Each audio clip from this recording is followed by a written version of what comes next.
Tonkolasy tongovavy ankafaliana indray no iarabako anao iverenako iarabananao taoriny fampahalalam-baovao teo dia tonga soa eto amin'ny fandarana l'invité du jour isika ao amin'ity alina ity dia hiavaka kely ny fandarana l'invité du jour satria raha ny fantatsika rehetra dia ny namana mpanao gazety gasikara fensoa no mpanolotra ny fandarana l'invité du jour ao amin'ity alina ity dia hiavaka kely araka ny teneniko teo izay fandarana izay anio roa amby roapolo febroary mo dia andro maneran-tany ho an'ny mpanorona ny skoto izay ihany koa no tena mampiavaka ny fandarana l'invité du jour ity satria dia ny namana mpanao gazety gasikara fensoa dia ao anatin' izay skoto izay ary mpitantana ao anatin'ny skoto nasionaly izay tsy ampiandrelantsika mpanaraka ny fandarana l'invité du jour ary indro mandroso sary ianao gasikara fensoa.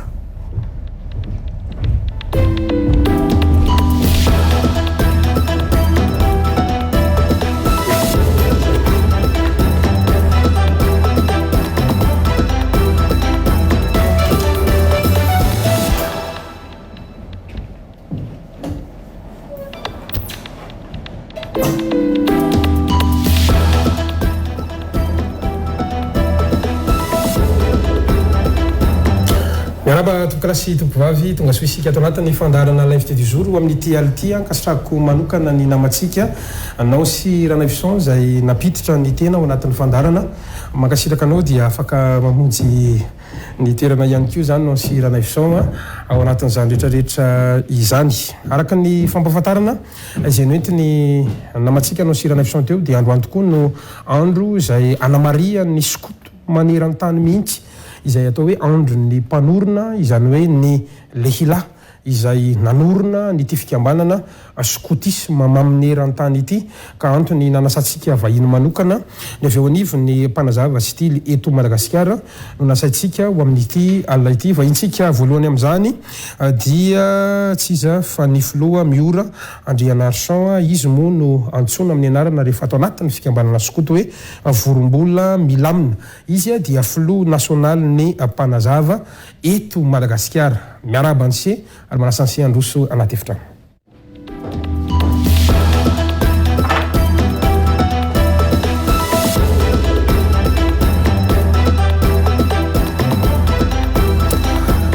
Eo anivon'ny fiarahamonina miora Andrianarson no ahafantaran'ny olona antsea fa atao anatin'ny adihevitra kosa dia atsoko hoe filoha vorombola milamina satria izay no ahafantaran'ny skoto anse miaraba anse tonga soa atao anatin'ny fandarana l'invité du jour eto amin'ny Real TV Madagasikara. Faly miarahaba ireo manaraka ny fandaharana dia faly miarahaba ihany koa ny skoto manerana Madagasikara sy ny any andafindrika amin'ity anio ity. Makasitraka vahintsika faharoa dia ny filoha Harso Janeta fantatra amin'ny fiantson'ny skoto hoe filoha Nenety izy indray dia filoha mpanampy eo anivon'ny Fobe Tily eto Madagasikara ranonariny dia ny filoha Fobe moa no avy eto saingy noho ny antony arakasa dia tsy afaka izy ny mpanampy azy zany no isolo tena azy androany filoha Nenety miarabanse ary manasanse ihany koa androso anaty efitrano.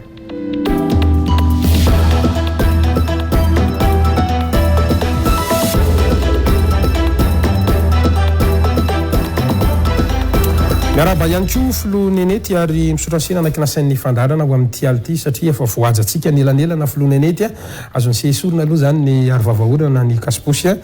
dia miaraba anse ihany koa natratran'ity andro ny mpanorony teny. Miaraba Gasikara, miaraba ny mpijery ny sy mpanaraka ny Real TV rehetrarehetra na ny eto antoerana na ny velany ary indrindra koa ampiralahina no iarabana ny skoto rehetrarehetra maneran-tany amin'izao fankalazana ny faharoa amby roapolo ny volana febroary zao. Vahintsika fatelo sady farany dia ny filohan'ny komite lehibe rafitra mpitantana eto anivon'ny mpanazava sitily eto Madagasikara dia ny filoha Haja Rakotonarivo fantatra amin'ny anarana fiantso ato anivon'ny fikambanana skotisme ara-mietana miaraba anse ihany koa ary manasanse androso anaty efitrano.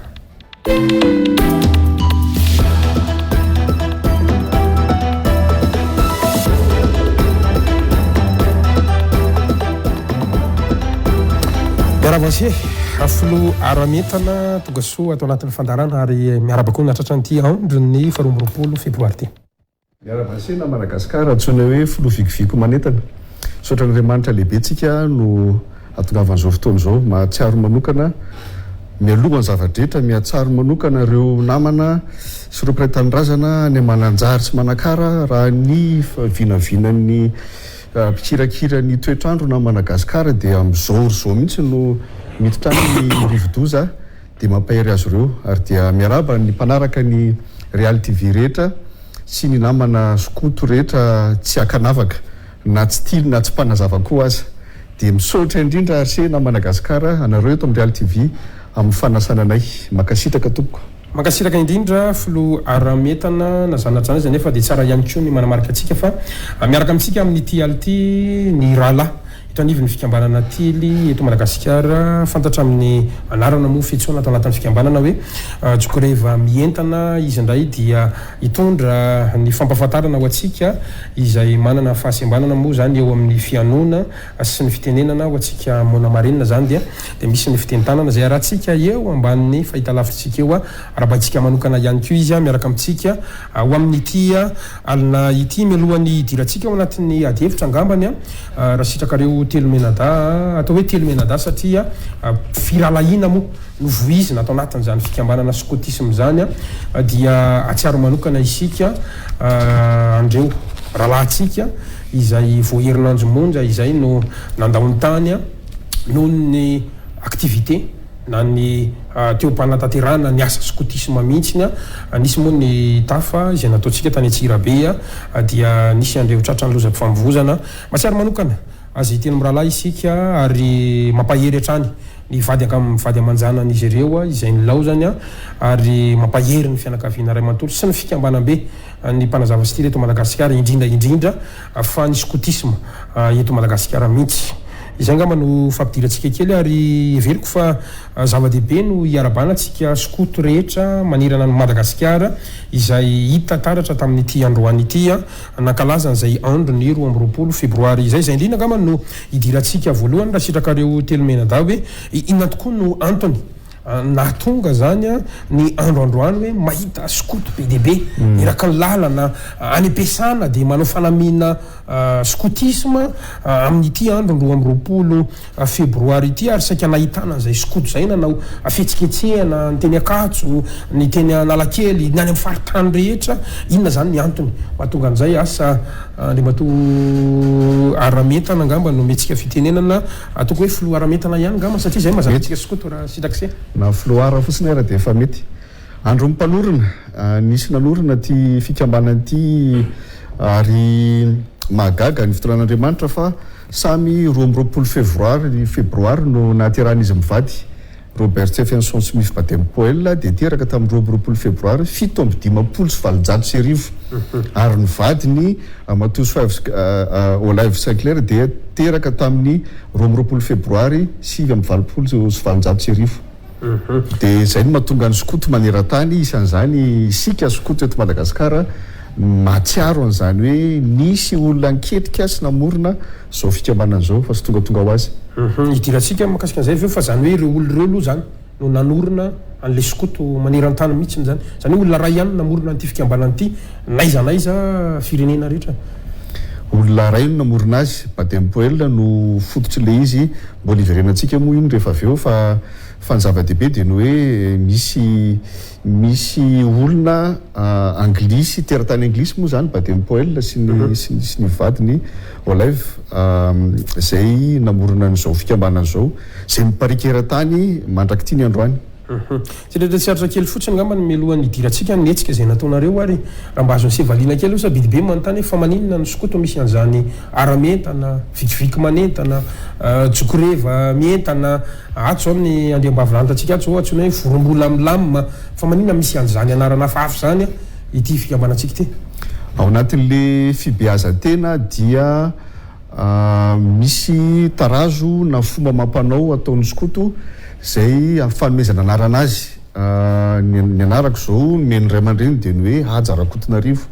fa rehefa tonga ny fotoana tamina mpendraikitra dia meny ny zoky anarana vaovao indray antsoina hoe ara-mentana samy manany azy io na ny mpanazava manany azy arakaraky ny sampana misy azy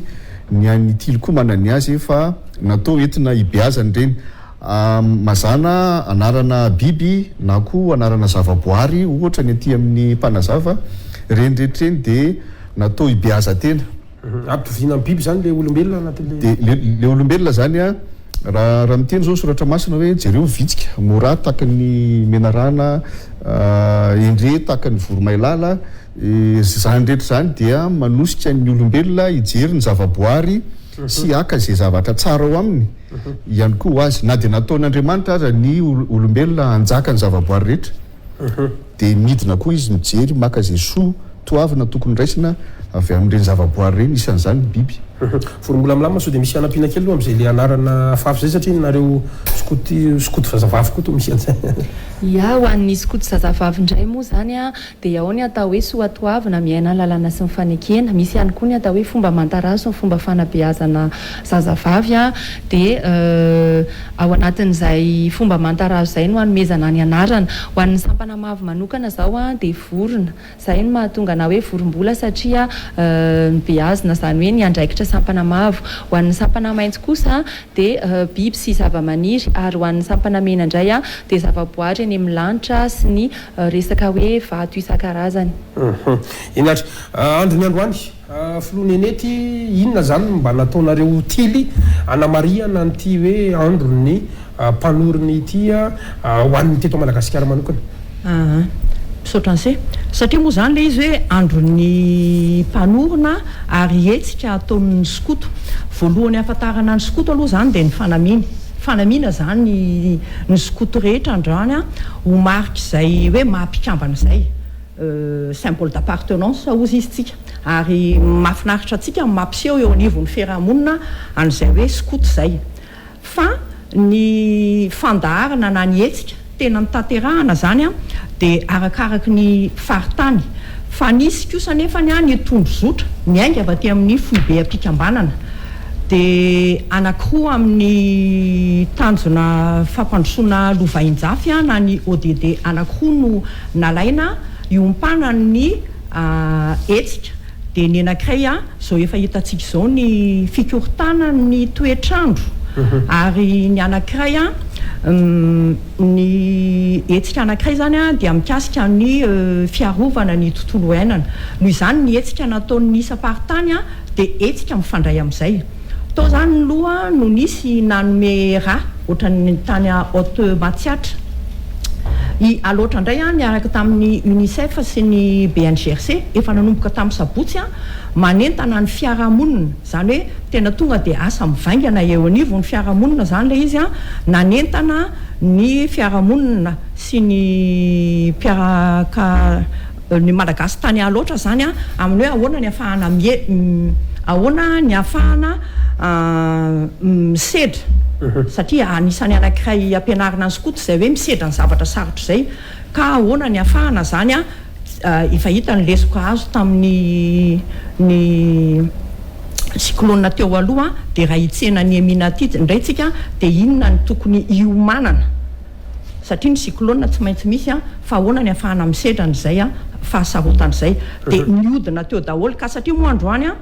andro fianarana sy andro fiasana dia betsaka ny faritany zany a nanemotra nanao tenue androany a saingy nanemotra ny hetsika kosa ho amin'ny sabotsy a mba ahafahana mandray anjara amin'ny zany hoe misy hetsika fanamarinana mihitsy zany isaky ny faritany isaky ny faritany zany zay samy manana ny anazy fa mifandray foana fotsiny le izy a amin'le ODD 13 telo amby folo a sy ny fahadimy amby folo a no lazaiko teo aloha zay zao ho an'ny tily manahoana manokana dia nefa koa vetivety fotsiny a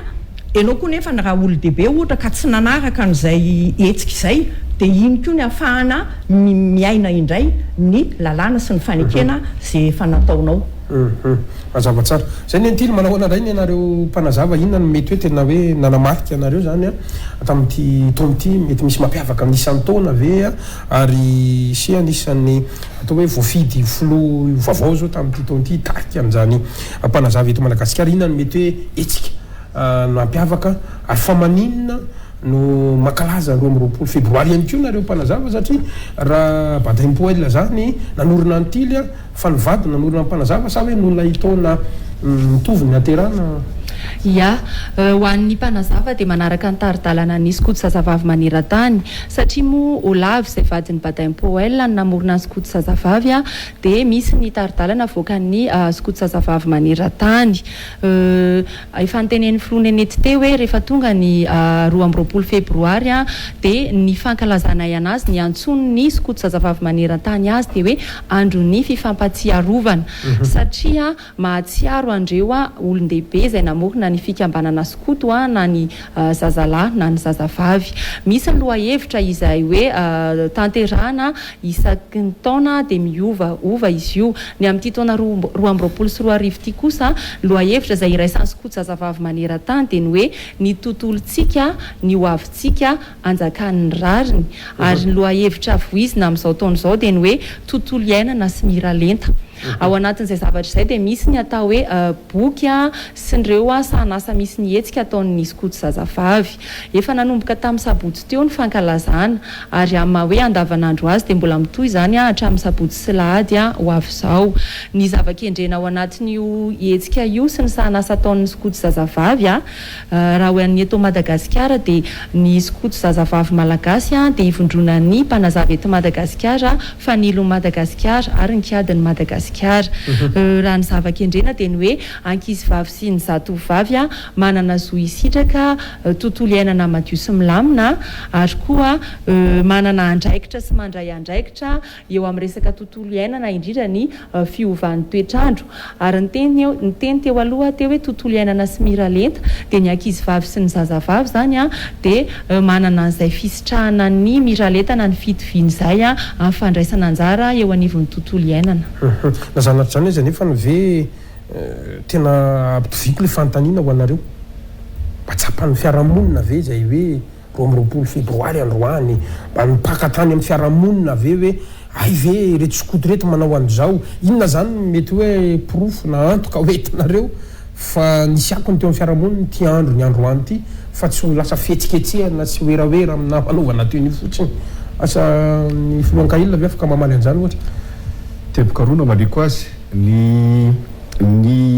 le beazina sy le mpanabe le mpikambana dia olon'ny fiarahamonina ihany avy ihany izy miainga avy any an-tranony izy miainga dia manao fanamiana raha ny tokony ho izy zany zay hetsika izay dia efa ahafantaran'ny olona aloha voalohany ny fisin'le fikambanana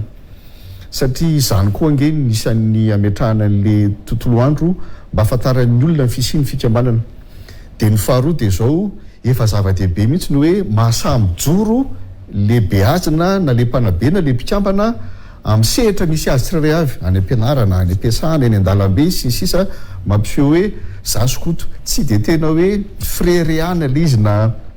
tahaka izany fa fametrahana fotsiny hoe za dia mijoro vavolombelona amin'ny mampanazava stily toy izao koa amin'ny mahafanilo amin'ny mahakiady amin'ny mahantily satria namana koa reo nany amin'tily zany etsika tontolo iainana zany zao inona ohatra ny profo fa niatraika tany amin'ny firenena na fiarahamonina zay ODD lesanao zay tena hoe anisan'ny fomba fanabeazana voizin'ny fikambanana tily eto Madagasikara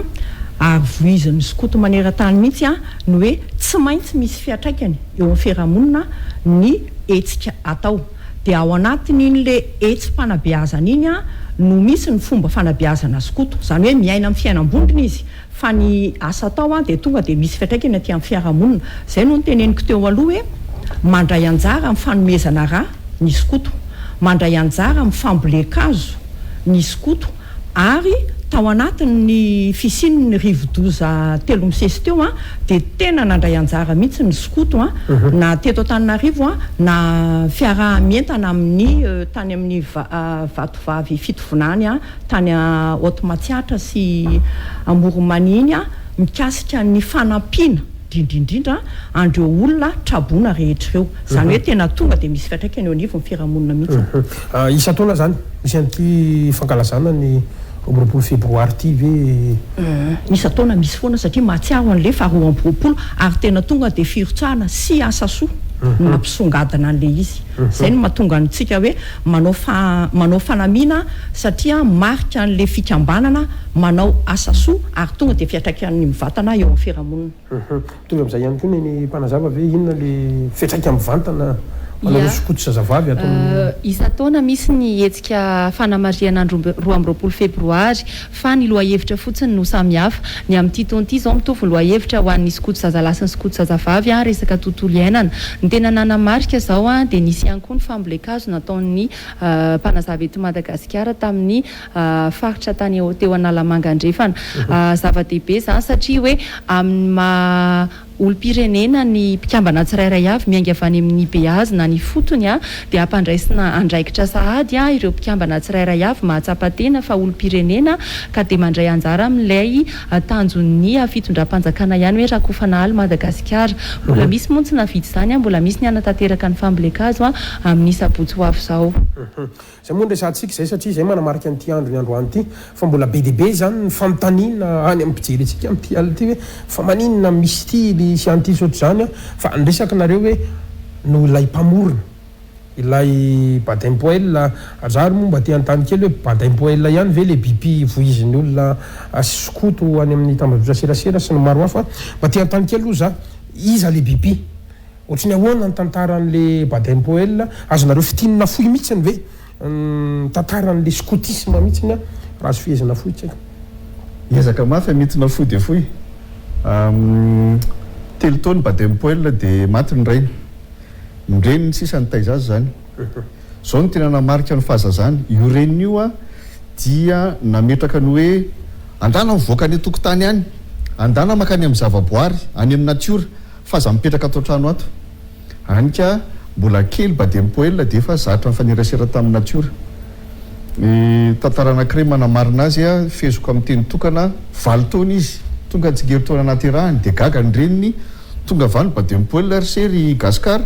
dia nitondra taratasy misoratra natao hoe ity ny lalàna rehefa antitra aho dina ozy iseny soratany tao rehefa antitra aho dia tiako hitovy manana sy ny tsy manana mananjo hitovy sy tokony ho sambatra ihany koa reo tsy manan'ireo mitovy amin'ny manana zany dia milaza fa efa nisy tsiry mpitiavana olona sy mpitiavana zavaboary tao amin'ny hatramin'ny fakely miaramila izy sy ambe folo taona dia nisa miaramila tonga dia mitsambikina 17 taona izy lasa generaly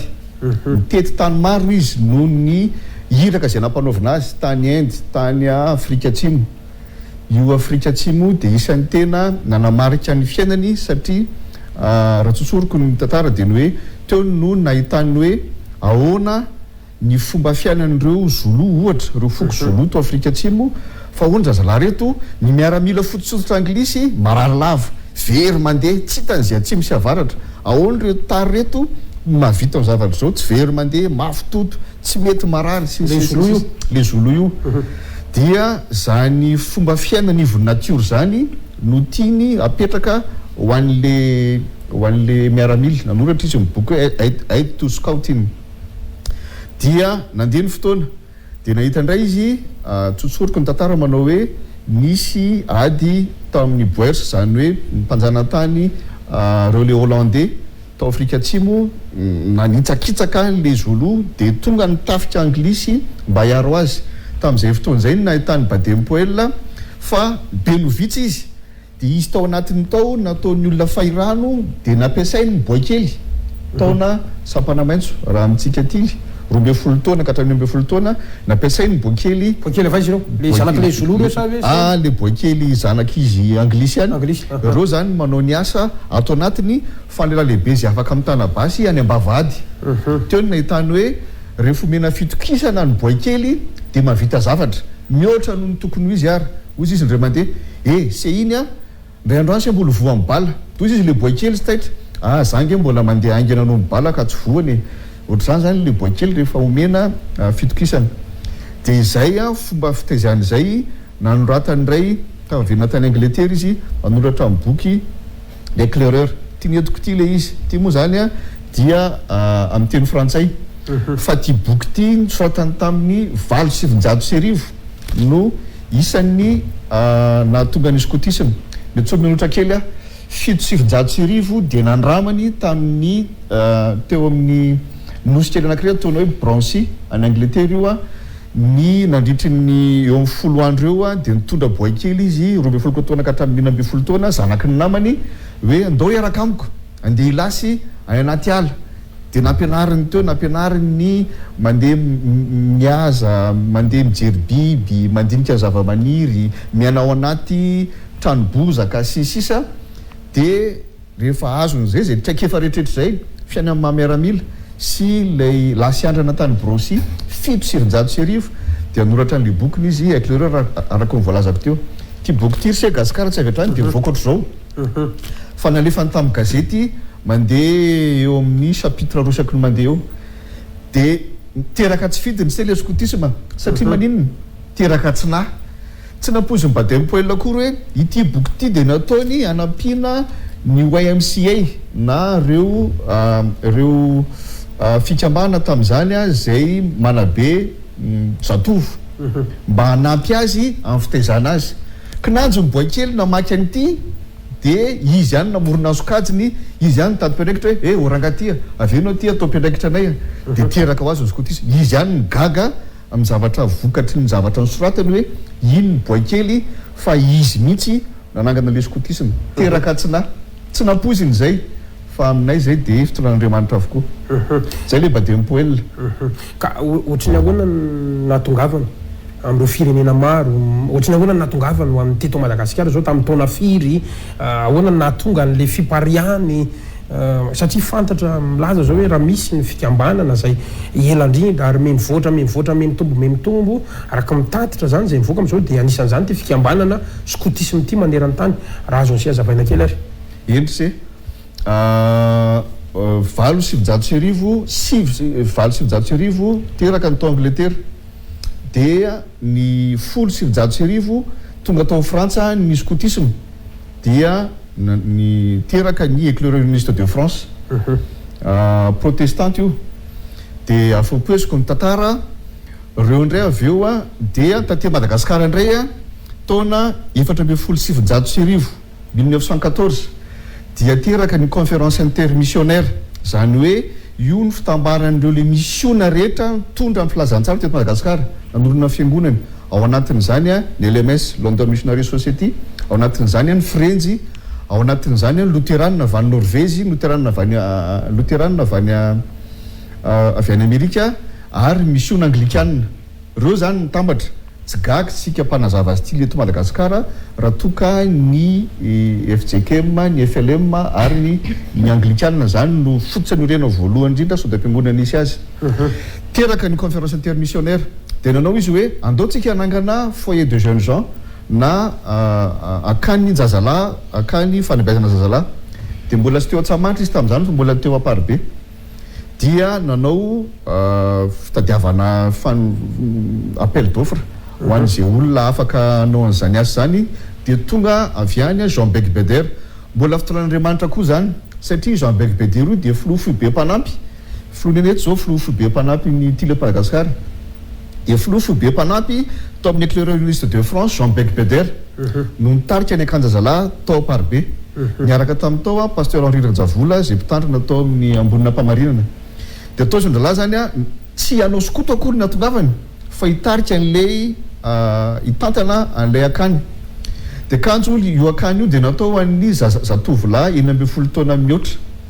dia nahita izy hoe mizavatra tsy ampy zany atao ahoana le zandriny dia farany dia izy raha teo sokoto direkta dia natao ny rekta ny éclaireur tamin'izany ary ny gazety ny Frenzy tamin'izany sakaizan'ny tanora no isan'ny tena ny voy pasteur Charles Radiolsolo tamin'izany notomian'ny ndatsoratra ny voy mafy an'ity io tily io dia teraka l'izy nisy isan'ny embolana fehizany zany hoe isan'ny embolana zany ho an'ny tanora dia fivorian'ny olona rehetra amina toerana anankiray miangona dia eo tsy nanao andefasana an'ireo le olona missionnaire alefa makany amin'ny faritany dia atao amin'ny isan'ny embolana io tao ambonina mpamarinana no tonga ny nanazavana voalohany indrindra 1924 770 momba ny tily de teraka ny tily tona vivizita teorinan'izay eny somary lavidavitra eny raika amby 790 de tonga ny mpanazava talohan'izay nefa tsy azo adino ty gasikara ny nisy 10 rahalahy anisan'izany professeur Ratsimamanga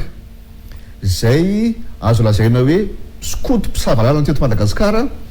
satria izy ny 10 rahalahy nianatra tao Ambohimanoro tao amin'ny sekoly Ambohimanoro misy tale antsoina hoe Révérend Adelé tao zay laza taminy zalahy zany mbola boekely de nitantara taminy hoe ohatr'izao zany skoto zany de entiny mandeha makany Ramainandro miakatra tendrombohatra nientiny tamina fiainana akalamanjana skoto izy 10 rahalahy reo de nitantarainy koa ohatr'izao ny fomba fiakanjony zany skoto zany tonga ary ny alady ny sapandrofy alady mialohan'ny pasika io araka fatatsika na Madagasikara de nanaovan-dralahy surprise Révérend Adelé nanao ny akanjo izy de tamy avany Révérend Adelé de nitroahan-dralahy salut izalahy zany amin'io tsy mbola hoe nanao fanabeazana skoto hoe inona fa tonga de mitairiny fotsiny le izy zay nilazako azy fotoan'Andriamanitra ihany koa zany vao tamin'ny alady teo no tsehivina ny fahazato taona na tonga n'izany skotisme zany tao amin'ny anglikana tatak'izay ryseny natonga andeto Madagasikara tsara ihany ny afantaran'izay fa manahirana kely anazy zany de maninona no misy hoe tily maninona misy hoe antily maninona misy hoe mpanazava maninona misy hoe fanilo ankiady ary misy an'ireo fiangonana hafa reo ihany koa ary manana skoto hafa samy hafa ve zany sa iray ihany izany afaka manazava an'izay zavatra zay finoana anety sa izy tsy manina tompo daveo ny filoha vorombola ny avaty amin'ny fanabeazana ny zazalahy aloha zany no andraisako azy itsika reto zany ny tily ny antily sy avaty amin'ny fiangonana katolika de ny kiady zay izy moa zany laika de mivondrona ao anatin'ny FSM na ny ataontsika hoe firaisan'ny skoto zazalahy zany izy teo amin'ny amora ny fandraisantsika azy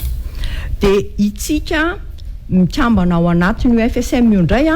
no ahafahantsika miditra ao anivon'ny Organisation mondiale du mouvement scout na ny OMMS tsika zany membre ara-dalàna ao anatiny io fikambanam-be ny skoto eran-tany io aty amin'ny tsika zany avy amin'ny alalan'ny FSM zany misy satria tsika membre de mba misy cotisation zay voalohantsika amin'ny ara-dalàna zany aty anivon'ny international fa itsika tily koa nefany dia mbola fikambanana na fiangonana anankidimy zany hoe ao ny FJKM ao ny Lutheran na ny FLM ao ny skoto anglikana ao ny METM ary farany vao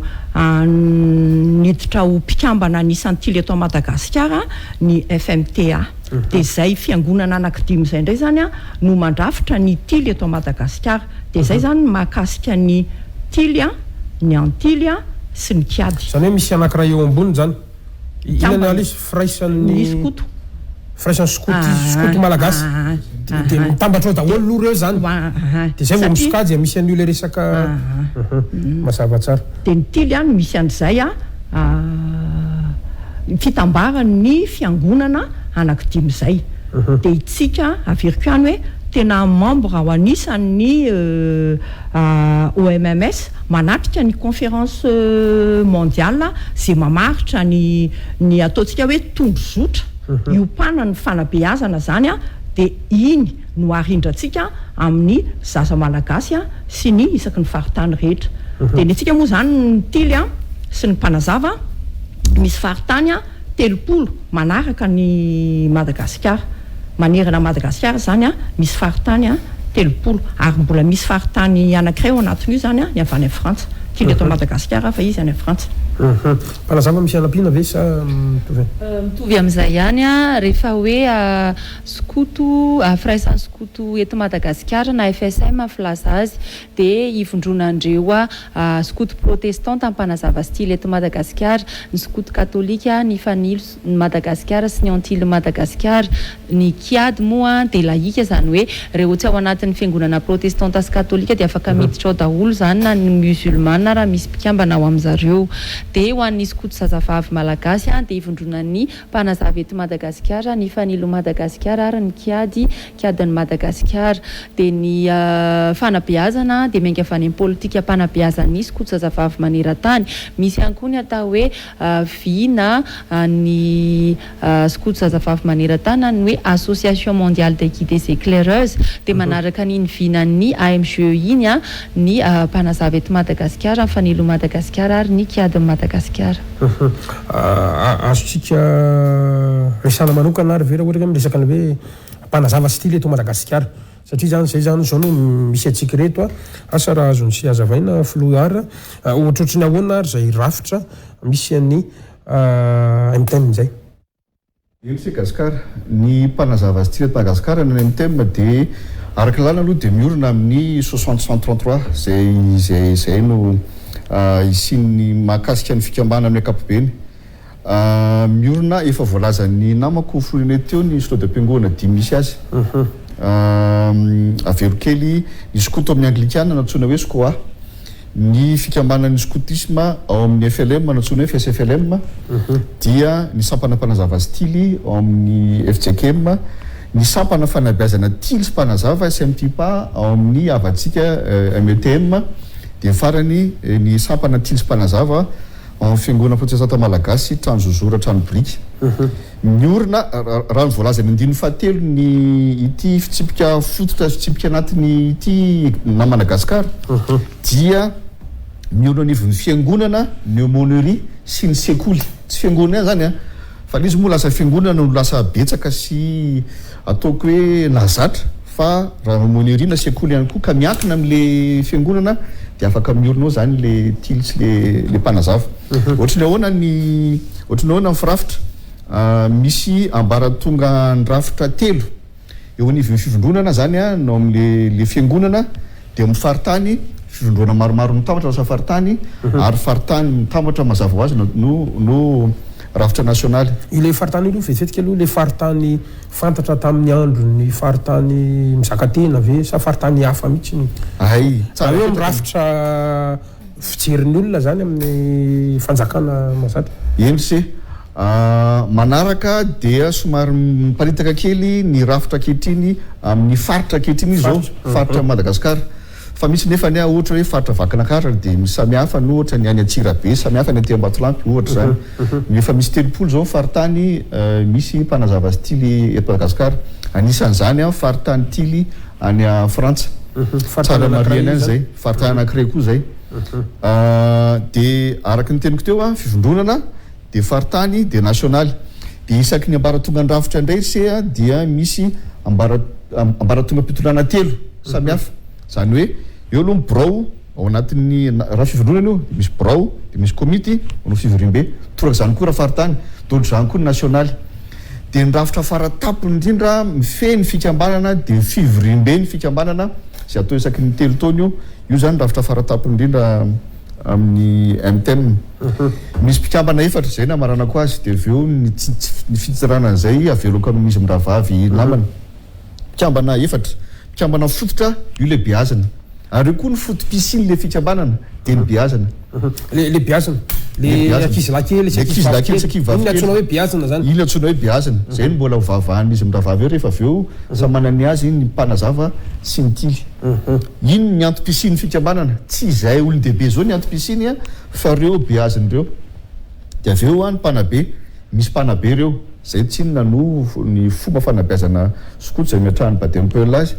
Misy mpanabe reo dia aveo misy atsona koa hoe reo zany le chef zay zany zao mazafa ny chef na chef ten mpiandraikitra na koa filoha izy amin'ny aty amin'ny faritany na aty amin'ny foibe zay mpanabe. Dia ny mpanona indray dia firaisany mpanazava stily tranainy ary sakaiza. Reo zany nivondronan'izay olona rehetra nanao mpanazava indray andro azy na tily indray andro azy na tsy nanao tily sy mpanazava mihitsy azy fa makasitraka an'le fanabeazana dia atsona mba anatevin-dalana ny firaisany mpanazava stily tranainy ary sakaiza io. Dia farany rafitra mpitantana dia mpitantana zany dia ao amin'ny rafitra fivondronana misy ny komity fivondronana dia misy aty amin'ny faritany komity faritany ary ny komity lehibe. Ny mpitantana arak'izany dia ny mpitantana no mandrindra sy mandamina fiainana fikambana ray manontolo tsy izy manabe fa mitantana izy no mampifandray ny fikambanana amin'ny sehatra samihafa fanjakana fiangonana sy ny sisy ary izy ihany koa manara-maso ny fizotry ny fanabeazana izy koa no miaro ny fikambana raha tantika misy zavatra mety hoe manelingelina na misy ambana mety mahazo an'ilay fikambanana milohany idirany izy miravavy aloha fantanina kely anankiroa no tsoakely aloha volohany voalohany le fanamina io ve mitovy zaholy ny mpitan-dranomasina koa ve mitovy am'izao fanamina novantsika izao ny samy eto a Madagasikara ve mitovy daholo fanamina sa misy mampiavaka sa sala am'izany ary zay no evy ny fantaniko faharoa ohatrany hoe any misy zao ny fiangonana havatsika ny adventiste zao misy an'le hoe jeune adventiste manao fanamina ohatra zao ihany koa mbola ao anatin'ny sokoto ihany koa ve reny sa anisan'ny tsy haiko nahazo valiany zay valeko amin'ny fomba tsotra natsoina hoe sokoto zay de mpiambana ao amin'ny AMGE amin'ny lafiny araky nazavain'ny namako filovorombola teo na ny OMMS ireo no atao hoe sokoto rehefa ao anatin'ireo de sokoto zany mety misy eto Madagasikara tsy zay moa no ale eto fa mety misy namana koa manao fanamina mitovitovy endrika amin'ny sala am'izao fa atreto aloha eto Madagasikara zany ho an'ny malagasy de zay mpikambana ao amin'ny sokoto zazavavy eto Madagasikara ny SCDM na mpikambana ao amin'ny FSM fahaizana sokotisme malagasy no antsoina hoe sokoto anatin'ireo mikady ny antily ny fanilo ary ny mpanazava stily ezantsika sainy ety angambany izy ireny amin'ny fotoana manaraka mba ahafantarantsika bebe kokoa ny tokantrano hoe ohatrany ahoana marina manao ahoana ary zay rafitra ao amin'ny tily eto Madagasikara zay ny eto anivon'ny tily eto Madagasikara zany dia ny rafitra zany de ohatran'ny amin'ny fivoriam-be ny tenen'ny Floara teo de isaky ny telo taona zany ny misy fivoriam-be ny mpikambana rehetra zany zay andraisan'ny tompon'andraikitra zany hoe ny flo sy zay tapanyfanana rehetra anjara de io fivoriam-be io no manao jery todika ny fandaram-panabeazana ny tanterahana ary ifidianana n'izay floan'ny foibe hitondra indray mandritry ny telo taona sy amaritana ny tondrozotra indray ho an'ny telo taona manaraka zay tondrozotra zay nefany de miainga foana avy any amin'ny conférence mondiale tanterahana de natao teo zany zao ny 42e ny conférence mondiale zany zay mamaritra na ataontsika hoe mameno satria araky ny zava-misy iainana sy ny tontolo misy atsika zany de afaka manitsy izy hoe amafisiny tia eo amin'ny fomba fanabeazana sokoto na maritra zao ny conférence mondiale efa triennale moa le izy de tamin'ny telo taona voalohany namaritana hoe amin'ny 2023 de ny fikambanana sokoto no fikambanana matanjaka indrindrany eto anivon'izao tontolo zao ary mitombo arakisa sy ny hatsarany zany zay no natonga an'le hoe grandir ensemble de na ny isa zany na ny fahatsarany ny fandaharam-panabeazana atolotra amin'ny beazana mba ahafahana manatratra an'le zava-kendrena zany de izay no voizan'ny foibe ampikambanana mivadika ho fandaharam-panabeazana izy any anivon'le faritany rehetrarehetra telopolo reo sy ny floa paritany no mandrindra sy manara-maso an'izay fanabeazana tanterahany mpiandraikitra zay zany le rafitra misy ny fikambanana koa nefany dia miainga avy aty amin'ny komite lehibe namaritra ny teny faneva aloha zany de namaritra ny teny faneva izy hoe tanterao ny fanomponao zay ao amin'ny Timoty faharoa toko fahaefatra de ny andiny ny 10 zany hoe ny fandaharam-panabeazana zany de mifandraika ny sokoto tily sy mpanazava zany de miaina amin'izay hoe misy asa fanompona andrasana amina zany en tant que masokoto ana dia fanaraka amin'izay ny floan'ny foibe kosa nefany mamaritra indray ny ataontsika hoe teny any an-tanana ny fikambanana mandritra ny tondran'ny telo taona de namaritra izy hoe ny mamaritra izy zany amin'le atsarany ny hazo vanikolakana dia ny tanina ny riny ny tsara zany hoe matoa zany tsika mamolavola akizy dia nisy fanabeazana nomena azy tao ka symbole an'izay hoe ny tanina ny riny ny tsara dia mety mahafokatra tsara zany ianao a raha manana tany a na ny rina mizezika tsara voatondraka tsara voakolokolo tsara zay zany ny rafitra eto anivon'ny fikambanana ary ny vina lehibe zay mifanaraka amina metrahan'ny bipi azy raha miteny frantsay izy dia hoe créer un monde meilleur zany hoe anorina tontolo tsaratsara kokoa ary anisany ny afatra bipi le hoe raha miala eto amin'ity tany ity ianao a dia tokony mamela zavatra tsara kokoa noho ny zavatra nisy ianao dia izay foana le amafisinay hoe misy fiatraikany eo amin'ny fiarahamonina zany a ny fandaharam-panabeazana tao dia ty aloha zany mba tiako marihana kely hoe ho an'ny beazana dia lalao io tena milalao izy mihirahira izy miaina ao anatin'ny fifaliana izy fa raha vao eo amin'ny rafitra le mpitantana amin'ny faritany tena asa be io tena asa io satria misy tondrozotra omena ary mamolavola zay fandaharam-panabeazana zay ianao tompona andraikitra rehetrarehetra zany ao ny fanofanana ao ny miandraikitra ny isa-paritany a mba atonga an'izay hoe ny tanina ny riny ny tsara asabe io izy asabe mihitsy io amin'ny masabe anazy zay satria hoe mitaiza sotro zany be dibe ny fikambanana maso hafa mandray vola ve le mitaiza ao anatin'izy misy karama sy ny salam zany mandany vola mahafinaritra ny zay ny skoto zany zay hoe manao an'io asa io ampifaliana manao an'io asa io ampitiavana satria volontariat sy zany hoe reny chef-teny chef flosy tsy mandray vola zany reny tsy mandray vola ireo zay ny mahabenévola anazy a ary indrindrindrindra mifilatsahana tsitrapony skotisme volontariat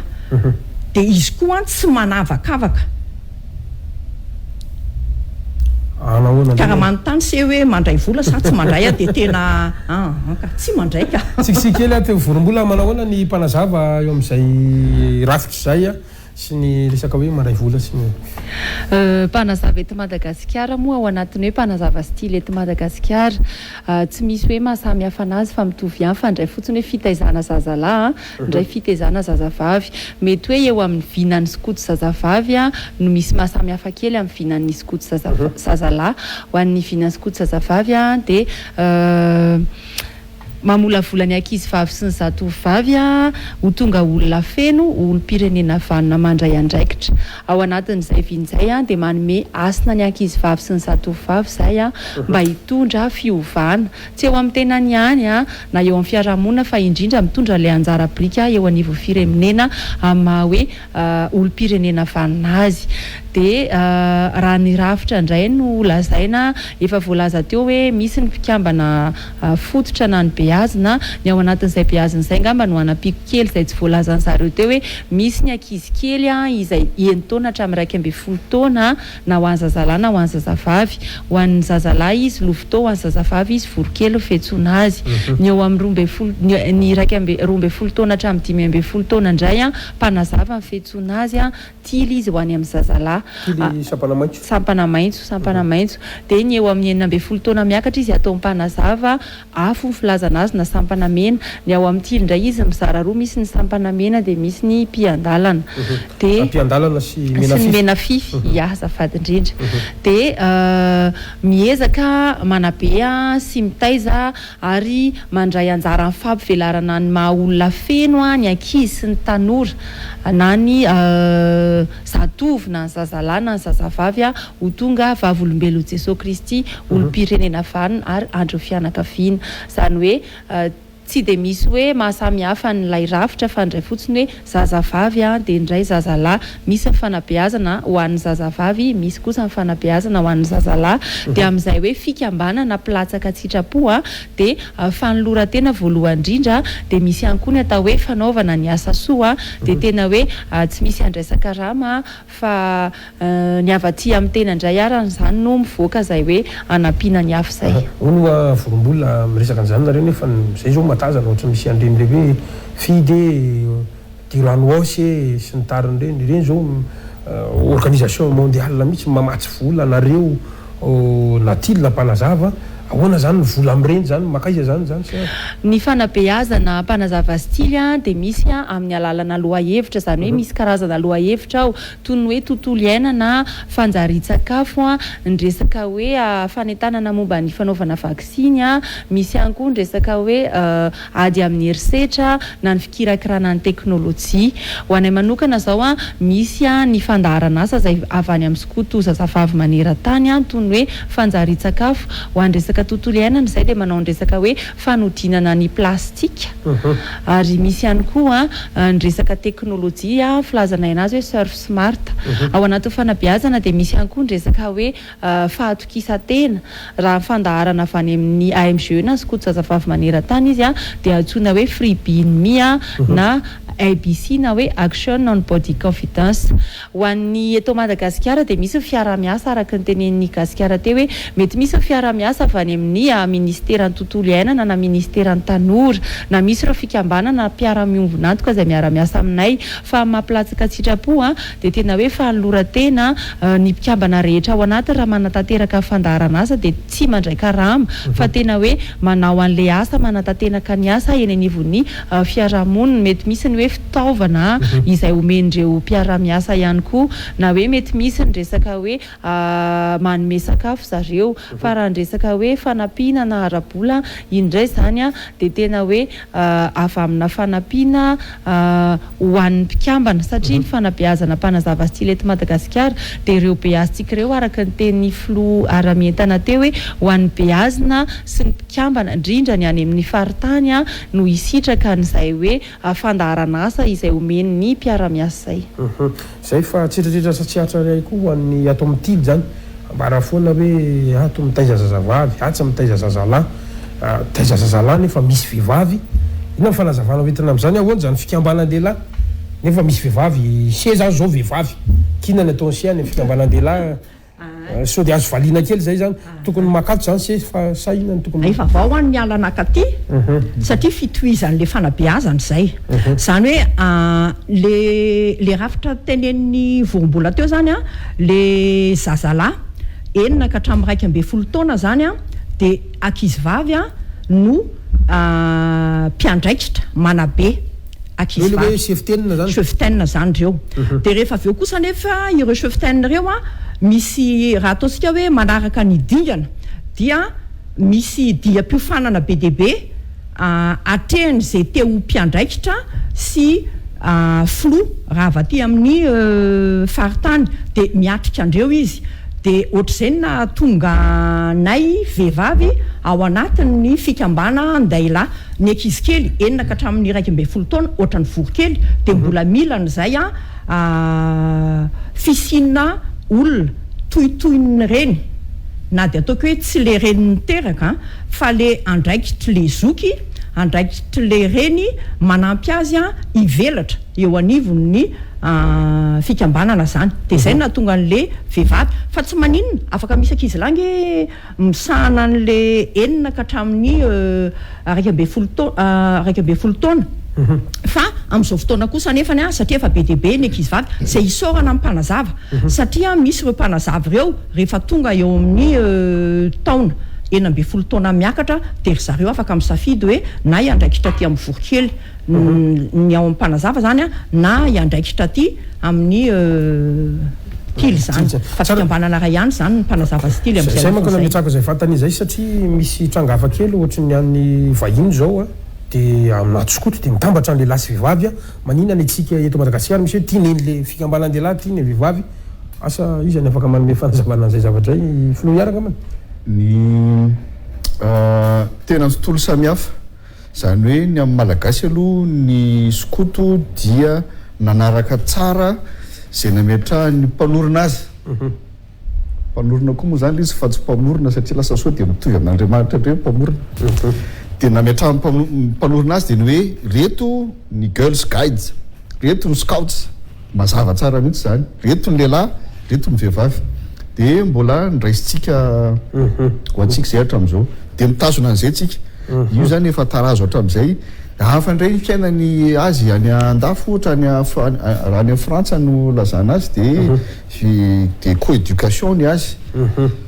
tsisy maratsy andreo anakiroa reo toko any ampianarana toko misy lazo vavy koa makeo zao zay aloha nanomboana azy hatramin'izay de mbola zay aloha izy zao. Inona ary mety hoe mampiavaky an'ity atao hoe MTM na hoe mpanazava style eto Madagasikara ity amin'ny fikambanana skoto eto Madagasikara eto? Ny mpanazava na ny tily mira le skotisme meno badem poel miampy fitoriana filazantsara. Zay zany mampiavaka azy. Misy skoto slamo, misy skoto amin'ny finoana hafa endosa be de be maneran-tany ko firenena efa 70 amby zato no manana skoto amintsika miteny zao samy manana ny finoana sisisy reny fa ny atsika mpanazava stily araky ny teneniko teo hoe niainga avy tamin'ny ny fiangonana no niteraka le fikambanana les conférences intermissionnaires ny teneniko teo azafady fa diniko ny MPF tao anatiny teo na mission protestante française de tsy gaga sika raha ohatra ka ao anaty fiangonana no miorina le izy. Misy tantara anankiray izay tokony tsy adino na Madagasikara 2790 de nalefa ny éclaireur de France teto Madagasikara ny flou Marc André Ledoux atsona hoe le mamy satria mambahoaka be izy mamiditra be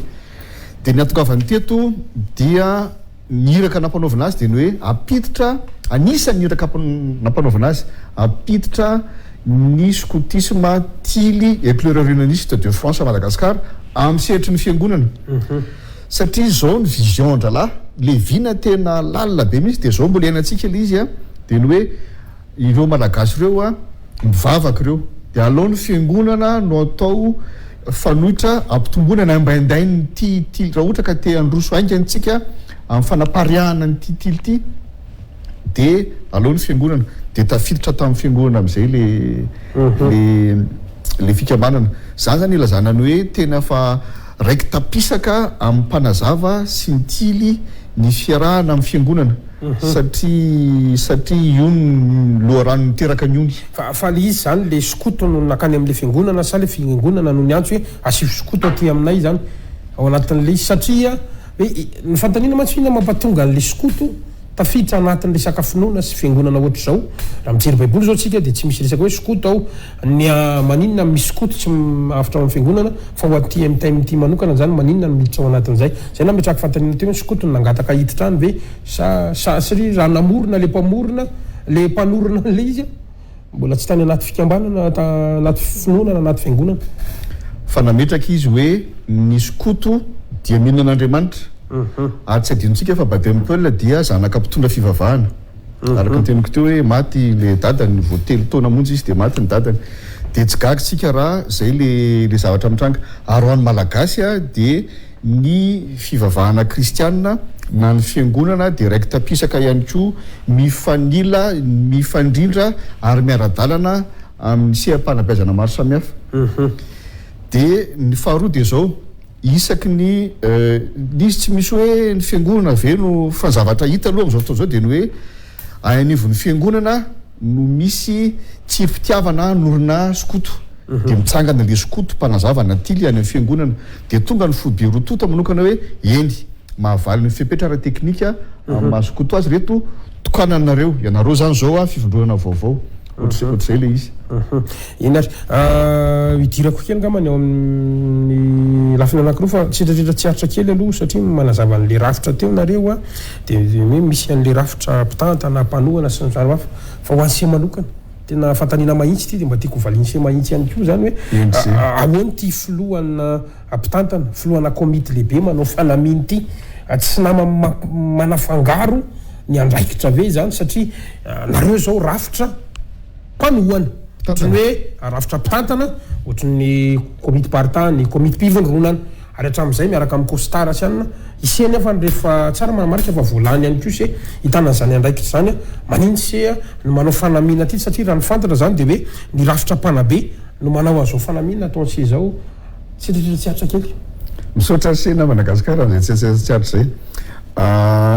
everiko fa ny faritra andraikitra périmètre de responsabilité no tena no mampiaina ny rafitra anankiray zany hoe izay mpitantana tsy ho mpanabe velively mazava tsara zany ny io a ohatrany hoe conseil d'administration sy ny direction générale ny conseil d'administration tsy exécutif mihitsy tsy ho mpanabe mihitsy zay ary tsy izay mihitsy no andeha anao ny asany fohy be fa zao fotsiny faresen-dahatra ny amanokana manao hoe ny filohan'ny komety lehibe koa indraindray mazana ary tokony ho isan'ny symbole n'le fikambanana tsy vehivavy a tsy mpanazava fa ny olona teo alohako de mpanazava de manao ny akanjo fianjaikany satria manany akanjo fianjaikany mpanazava de ino nanaovany za tsy afaka anao an'izay de ny tily ndray zao no mitondra ny mpanazava tsy Madagasikara de manao fanamiana tily fa ny andraikitra rose de mpitantana ary mitondra ny fikambanana de any zay namako zay filohan'ny fobe tily sy ty namako ety zandro vaviko ty filo national ny mpanazava afaka manome anavy nareo ny taremarika na isa na tsy fantatro antotan'isan'ny skoto eto Madagasikara na manerany tany na tsy fantatro na ny tily tsy haiko zay anananareo a mahafantarako hoe ohatra tsy ny ahoana moa zany raha ny skoto a mikambana eto anivo ny OMMS de eo amin'ny 57 millions eo ary nanana olana kely tsy hoe olana moa zay fa zay zava-misy raha tamin'ny 3 taona lasa zao tsika de namaritra ny isan'ny mpikambana tily eto Madagasikara ho eo amin'ny 40 000 eo ny ataontsika hoe mpikambana mantsy a de zay nahaloa karatra satria zay no mahampikambana zay misy karatra fa tamin'ity taona ity kosa nefany satria ty a vao mandat voalohany amin'ny 3 taona voalohany iandreketana de tratran'ny Covid de 10 janvier sy février ty indray a de efa tratran'ny cyclone eo nefa nanomboka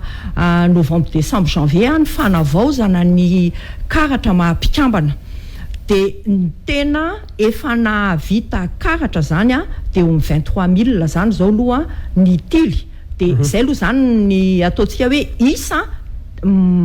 ataontsika hoe manakaiky ny marina fa nefany a any amin'ireo faritany rehetrarehetra reo de be nefa manao activité a mahatonga antsika amin'ny teny hoe efa any amina 40 000 mahery any zany zao ny tily a fa nalokaratra zay 23 000 zay a hatramintsika amin'ny teny amin'izao février zao manao ny atao mpanazava ho an'ny mpanazava eto Madagasikara aloha raha hoe avy any amin'ny skoto zazavavy maneran-tany a de eo amin'ny 10 tapitrisana 10 millions eo mpikambana skoto zazavavy maneran-tany raha ny firenena indray a de 2.7 ny firenena misy skoto zazavavy ho an'ny isan'ny mpikambana mpanazava eto Madagasikara indray a dia telo amby ahoana moa zany 53 000 na 3,500 ny isan'ny mpikambana mpanazava eto Madagasikara raha fitinina zany filohan'ny komité lehibe firy zany le mpanazava sy tily eto Madagasikara mety zay ngamba ny ananatsika aloha ngamba raha firesana de aizavy mifaritra misy anazy isy ohatry zany le rafitra mihitsiny zany endry araka ny voalaza teo a ny faritra rehetra era Madagasikara dia misy azy avokoa ary raha fitinitsika zay ireo voalazana izy amiraha vavy zay a vinavinainay ho 80 000 na 7 alina ny isan'ny mpikambana mpanazava azy tily akoatran'izay voalazana izy amiraha vavy zany a dia misy fivondronana zay le niteniko teo le hoe ambaratonga ndrafitra fototra fivondronana miisa arivo era Madagasikara arivo miampy ny atrany ampitany ranomasina de zay no antony hoe ireo rehetrarehetra mitambatra miaraka amin'ireo le rafitra ireo ireo le mpikambana ireo mpanoana sy mpitantana akoatran'izay voalazana izy amiraha vavy zany a de 7 alina raha ohatra indray tsika ka miresaka ny mety hoe sokajina olona misy eto Madagasikara zany de azo heverina fa mety misehatra skoto ve misehatra tsy fantatro ohatra hoe nisehatra ny fampianarana misy skoto ny sehatra rehetra ve ahitana skoto avokoa ahoana ny afantarana hoe skoto le olona sa tsy misy an'izany ohatra ny sehatra rehetra de misy skoto avokoa misy mpanazava azy tily avokoa ary zay nisan'ny tena heverina hoe soran'Andriamanitra famezam-pahasoavana sy tanjaky le fikambahana zany hoe ny sehatra rehetra na ra-panjakana na ny fiangonana na fiarahamonina na fanabeazana indrindrindra dia ahitana azy avokoa le ireo sehatra ireo efa namolavola olona maro miteneniko teo zao ohatra ny professeur Ratsimamangatra zany tena tilirigiriny zany fatatsika tsara amin'ny lafiny fikarohana siantifika ambassadeur tany Madagasikara doctorat anakifiry ny diplômany reny olona reny a de tsy gaga sika raha zany olona zany de manana ny fanindrina lalina ao am-pony manao hoe zavatra misy eto Madagasikara de mahavelona sy manasitrana malagasy tsy mila mitady zavatra hafa avy amin'le toetsaina tily zany raha itena zao ry se hoe Georges Andriamanantena na Rado zany koa tily zany tsy mba adiniko mihitsy ny filazan'ny Georges Andriamanantena Rado tamiko hoe fantatrisery ara zao ny mazava-dehibe ny afindasy ino ary se ahoana ny mazava-dehibe ny afindasy ao anatin'iny aiza mikitroka iny aizina mikitroka manarona ny tanàna dia misy tilokely anankiray ao anatin'le azavana kely mitsilopolopy an'le kitay no mijoro vavolombelona miteny mampita afatra fa rehefa lehibe iny tily ino izy dia ijoro izy masa iteny izy ary laza marina izy na dia aizy mikitroka ara no manarona azy ireo zao olona roa samihafa ary maro mitondra fivavahana mpampianatra be dehibe na nefa nodomandrina ny mbola velona sarotra moa ny tenin'ny olona anaran'olona be dehibe fa fandrao mety mampalahelo ny atsika fa ireo anankiroa aloha ny teneniko a feno sehatra be dehibe misy tsaroko tamin'izay nianatra tao amin'ny Ambatobevoanja sekolim-pona Ambatobevoanja zany bija zany a zany no mpanazava tena iringiriny mihitsy mitondra ny sekoly tao Ambatobevoanja talen'ny sekolinay tamin'izany zany koa ny vehivavy manamaizy azy ary be dehibe momba ny tantara momba azy rehefa avy eo moa ny filovorombola mbola afaka manazava amintsika sy miteny amintsika mamana kokoa olana manana ny maizy azy teo amin'ny sehitry ny skotisme mazazavavy manerana ny Afrika ka raha tsorintsika zany le fantanina mantsy de hoe inona no mety hoe anjara birikiny zany fikambanana zany ho an'ny firenena mihitsiny zany satria be dehibe ny fikambanana mioroorona nge eto hoe araka ny lalàna zany de misy fikambanana fa raha miresaka tsika zany inona ny tena anjara biriky hoentin'ity fikambanana ity ho an'le firenena mihitsiny raha afaka mijoro vavolombelona nareo ohatran'izay teneny filoha zay le izy tsy maintsy miverina miainga avy amin'ny zava-kendrena aloha tsika ny zava-kendren'ny fikambanana dia fanampina fanabeazana izy zany hoe fandraisana anjara contribution ozy izy tsika amin'ny fanabeazana ny ankizy sy ny tanora aninona hijoro ho vavolombelona Kristy hitory ny firalahiana eo amin'ny manodidina azy ary hoandro ny fianakaviana eo amin'le hoandro ny fianakaviana zany no mahatonga antsika hoe le fitsinjaran'le sampana anakefatra eo anivon'ny fikambanana zany de ataontsika hoe raha tany amin'ny sampana mena izy hoe mahatsanga moary zany hoe olona efa tokony afaka miay ny tokantranony ary mandray andraikitra eo anivon'ny firenena eo amin'izay sampana mena izay mihitsy ny ankizy beazana zany no manomboka ataontsika amin'le fomba fiteny hoe fanabeazana arakasa na éducation par projet de eo ny isin'le tena efa projet anankiray mihitsy no isin'le fomba fanabeazana zany hoe eo izy miaina ny fiainam-bondrona eo izy no mijoro vavolombelona eo izy no manao fitantanana mangarahara eo izy no misy ny fitsinjarana andraikitra eo izy no misy ny fanaraha-maso sy ny sisa zany hoe manatanteraka asa anankiray izy na iny asa ho an'ny sampana mena sy mena fify tsirairay na iny ho an'le vondrona de rehefa avy eo izy mazava ho azy tena ho toy an'le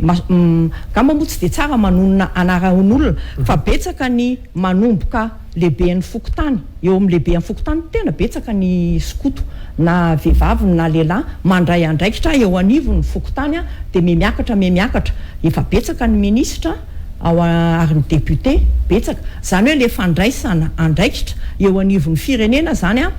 dia tena misy ary nataontsika hoe ireo no olona misy ara eny zay zao mbola mbatadidiko mihitsy hoe ministra anankiray niaraka ny lasy tary faritry vato iny mitarika ravinala dia any izy no marenenarany fa nome ministre izy ministre ny intérieur zany hoe tena mandray andraikitra tena mandray anjara feno zay raha ny firenena fa toy ohatran'izay ihany koa ny any amin'ny fiangonana filohatsampana betsaka ao am-piangonana olona nanao skoto marina fa sehatra ny fiangonana indray ny resahana amin'izay eo anivony zay sehatrasa misy eo amin'ny fiangonana na ataontsika hoe dekona sy ny sisy reny zany be dia be ny nandalo skoto na izy tily na izy mpanazava ary betsaka koa nefa mpitandrina na izy tily na izy mpanazava zany hoe tena hitanao raha fijoroana vavolombelona zany fa tsy manonona anarantsika fa sehatra na eo anivon'ny firenena na aty amin'ny sehatra ny fiangonana tena be dia be ny nandalo tao anivon'ny fikambanana io tonga dia manintsy le fanontaniako zany masolo sekoly ve zany le fanabeazana atao amin'ity skoto ity masolo mpampianatra ve zany nareo masolo mpampianatra ve isika masolo ray aman-dreny ve zany tsika ao anatin'izay fanabeazan'izay fonozorombola anapiako ny teny filonene teo hoe ny fikambanana skoto ny ho an'ny mpanazava style eto Madagasikara misy ny atao hoe seapibeazana anakenina seapibeazana ny voalohany aloha ara-panahy ara-batana ara-tsaina ara-moraly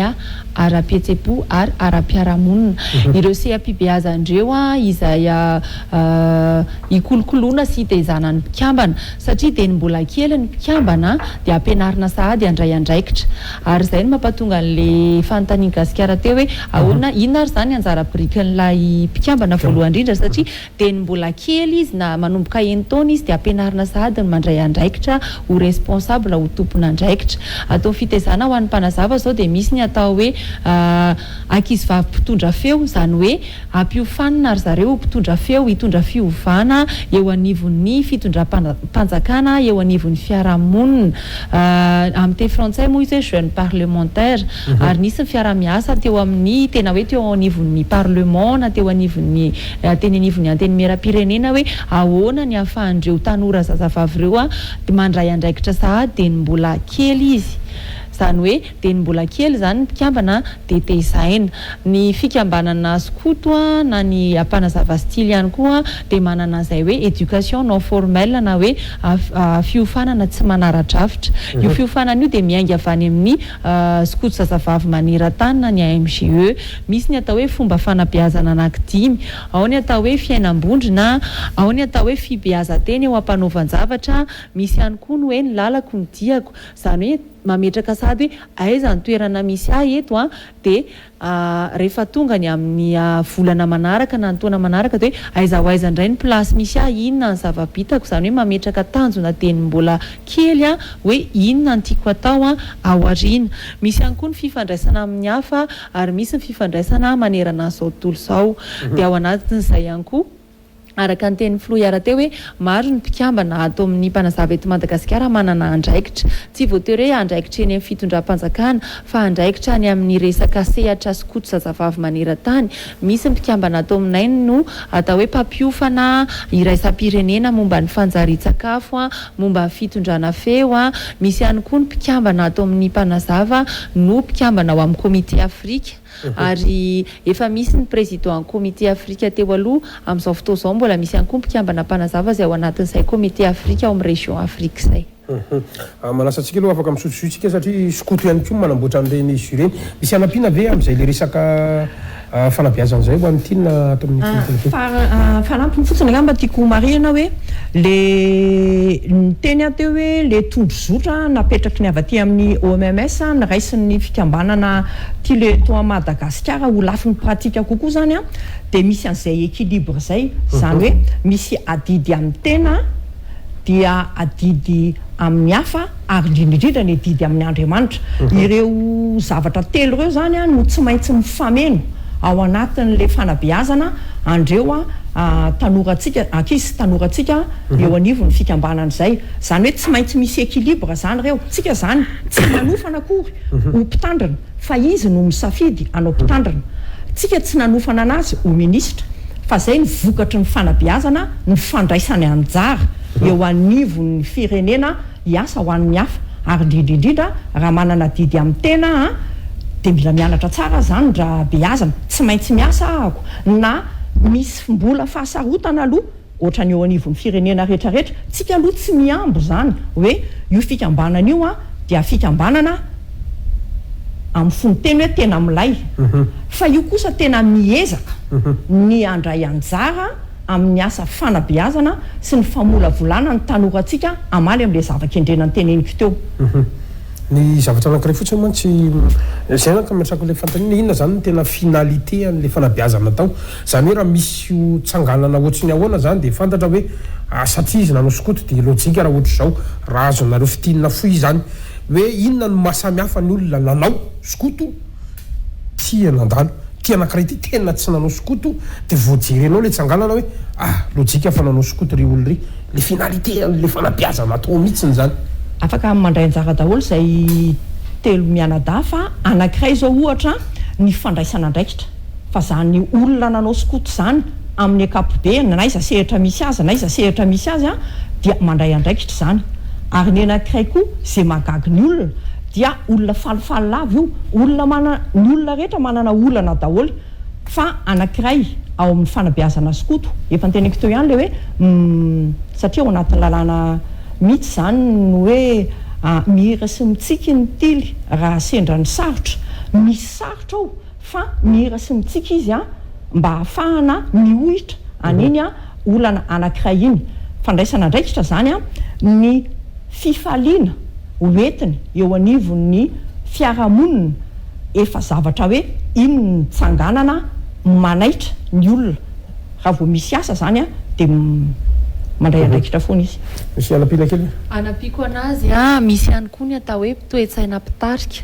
ny mahasamihafa anazy na ny any amin'ny fianarana ny any aty anivon'ny fikambanana hafa no an'ny fikambanana skoto dia ny fahaiza mitarika zany hoe raha dikatsika amin'ny teny anglisy izy hoe leader zany hoe mitarika dia misy andreo hoe fibeazana ny skoto anana toe-tsaina mpitarika ho an'ny skoto zazavavy moa dia misy ny fahaiza mitarika anakenina misy hoe manana toe-tsaina tia karokaroka manana toe-tsaina mpandalina misy koa ny hoe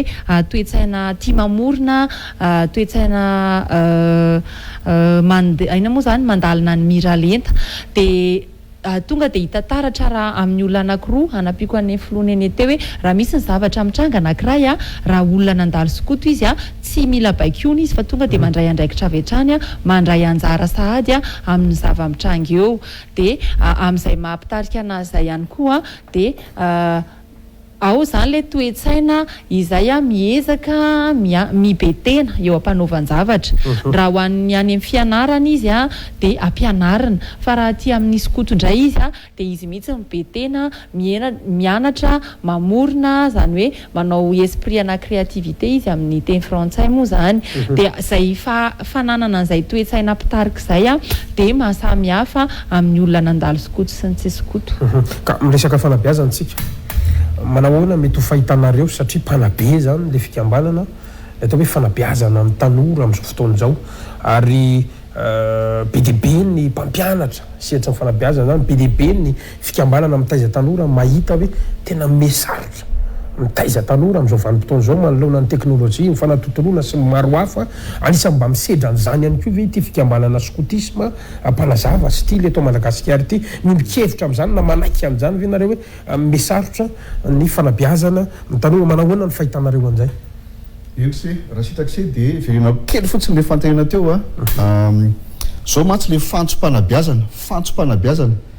ny zava-dehibe ilofosana dia ny fanefena toetra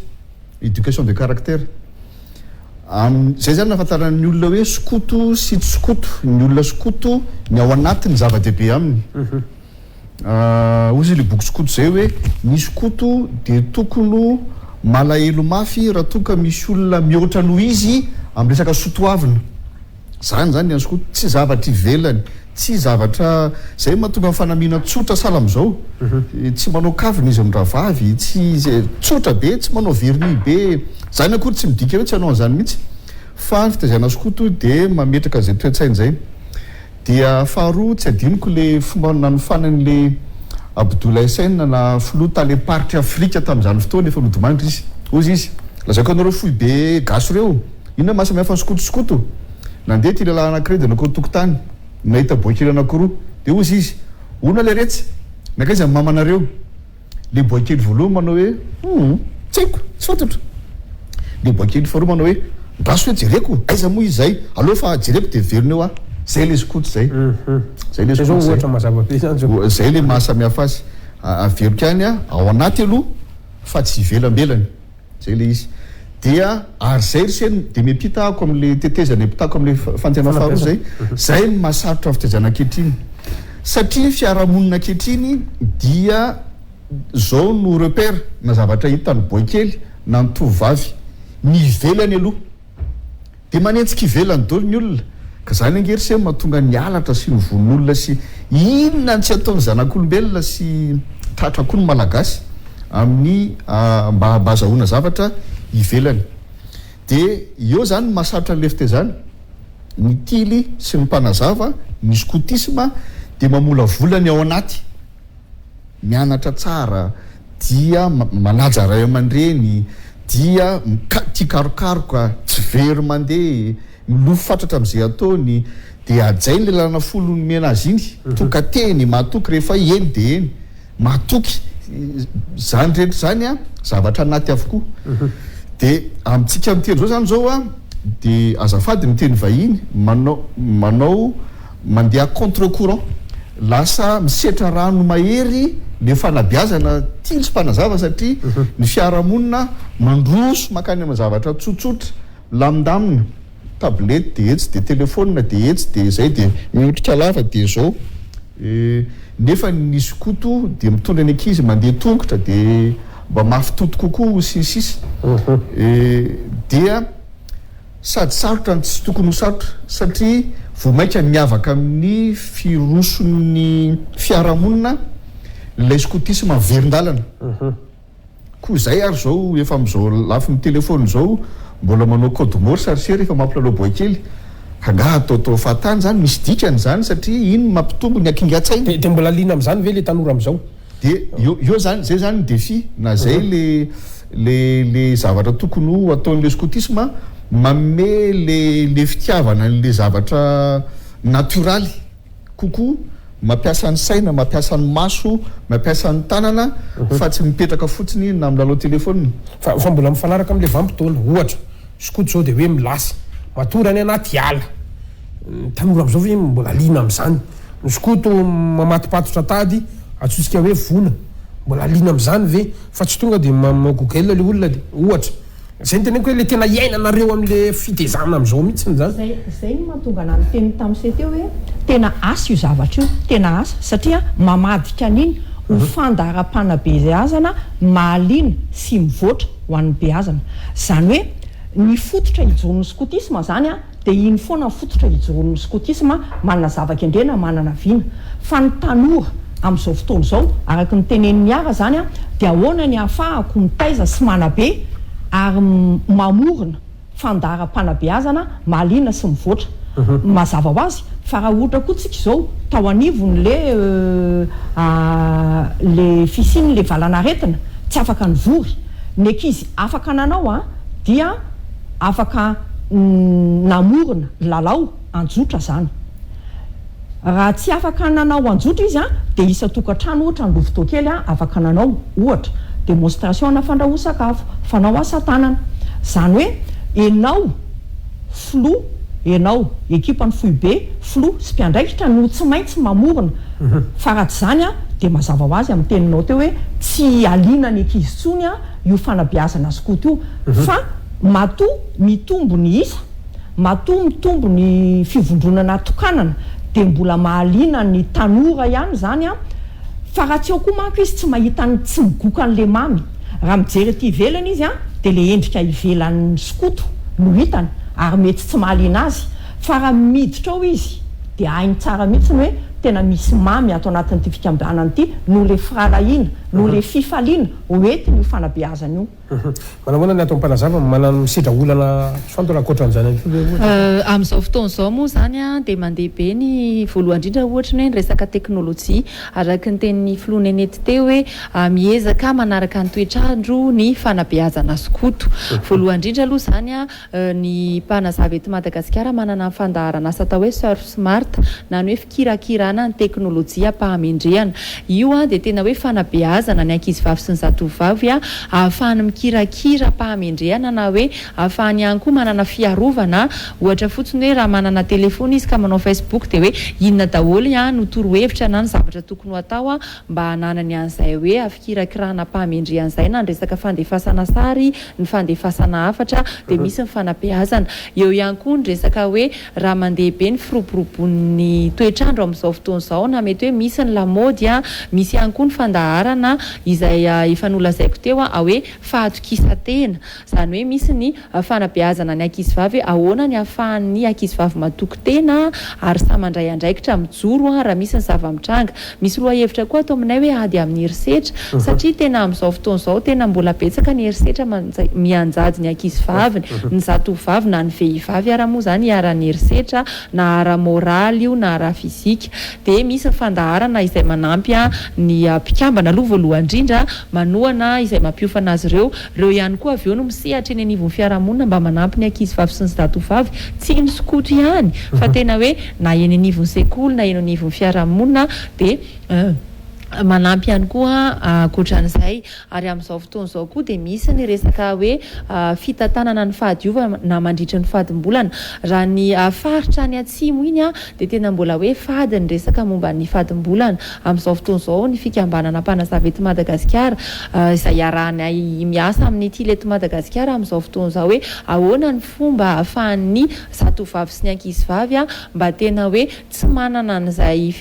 tsy matahotra miresaka momba ny fitantanana ny fahadiovana mandritra ny fadimbolana. Ahoana ihany koa ny ahafahany mety hoe zazalahy na ny tanora ankizilahy manohana ny zazavavy mba ahafahana hoe tena hoe miaina pahasambarana hoe miaina mpilaminana eo anivon'ny fiarahamonina momba n'izay zavatra izay.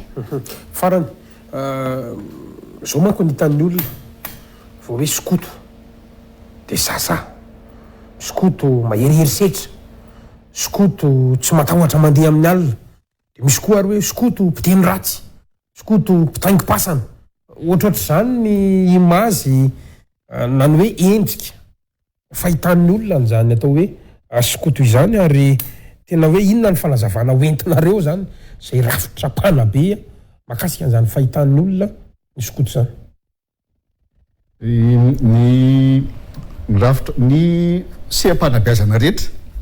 dia tsy maintsy ahitana tsy mety sy ny mety. Ka le mba ezahanay telo menadaza rainy eto zany dia ny hoe ity le tokony ho izy. Zao zany ny faresen-dahatra any hoe ny skotisy maratao amin'ny tena izy dia tena mahasoto koa. Fa seha-panabeazana izy zany ho tsy gaga zany tsika raha misy mibruky eny ampovoany eny zavatra tena ary io tsy sehatra natao hitaizana anjely.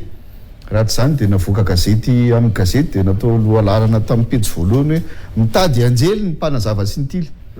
Fa saingy zao rehefa melehibe le olona rehefa avoaka amin'le fatson'le fanabeazana araka voteniko teo Gasikara vita le fatson'le fanabeazana dia efa mpanabe amin'izay eo izy mila mitandrina tsara amin'ny zavatra ataony rehetra. Fa ny beazina koa beazina risiko mbola beazina rise izy mety mitrango zany. Mazava ho azy ny fantaniko zany dia hoe inona no mety hoe aporony zany atao hoe skoto zany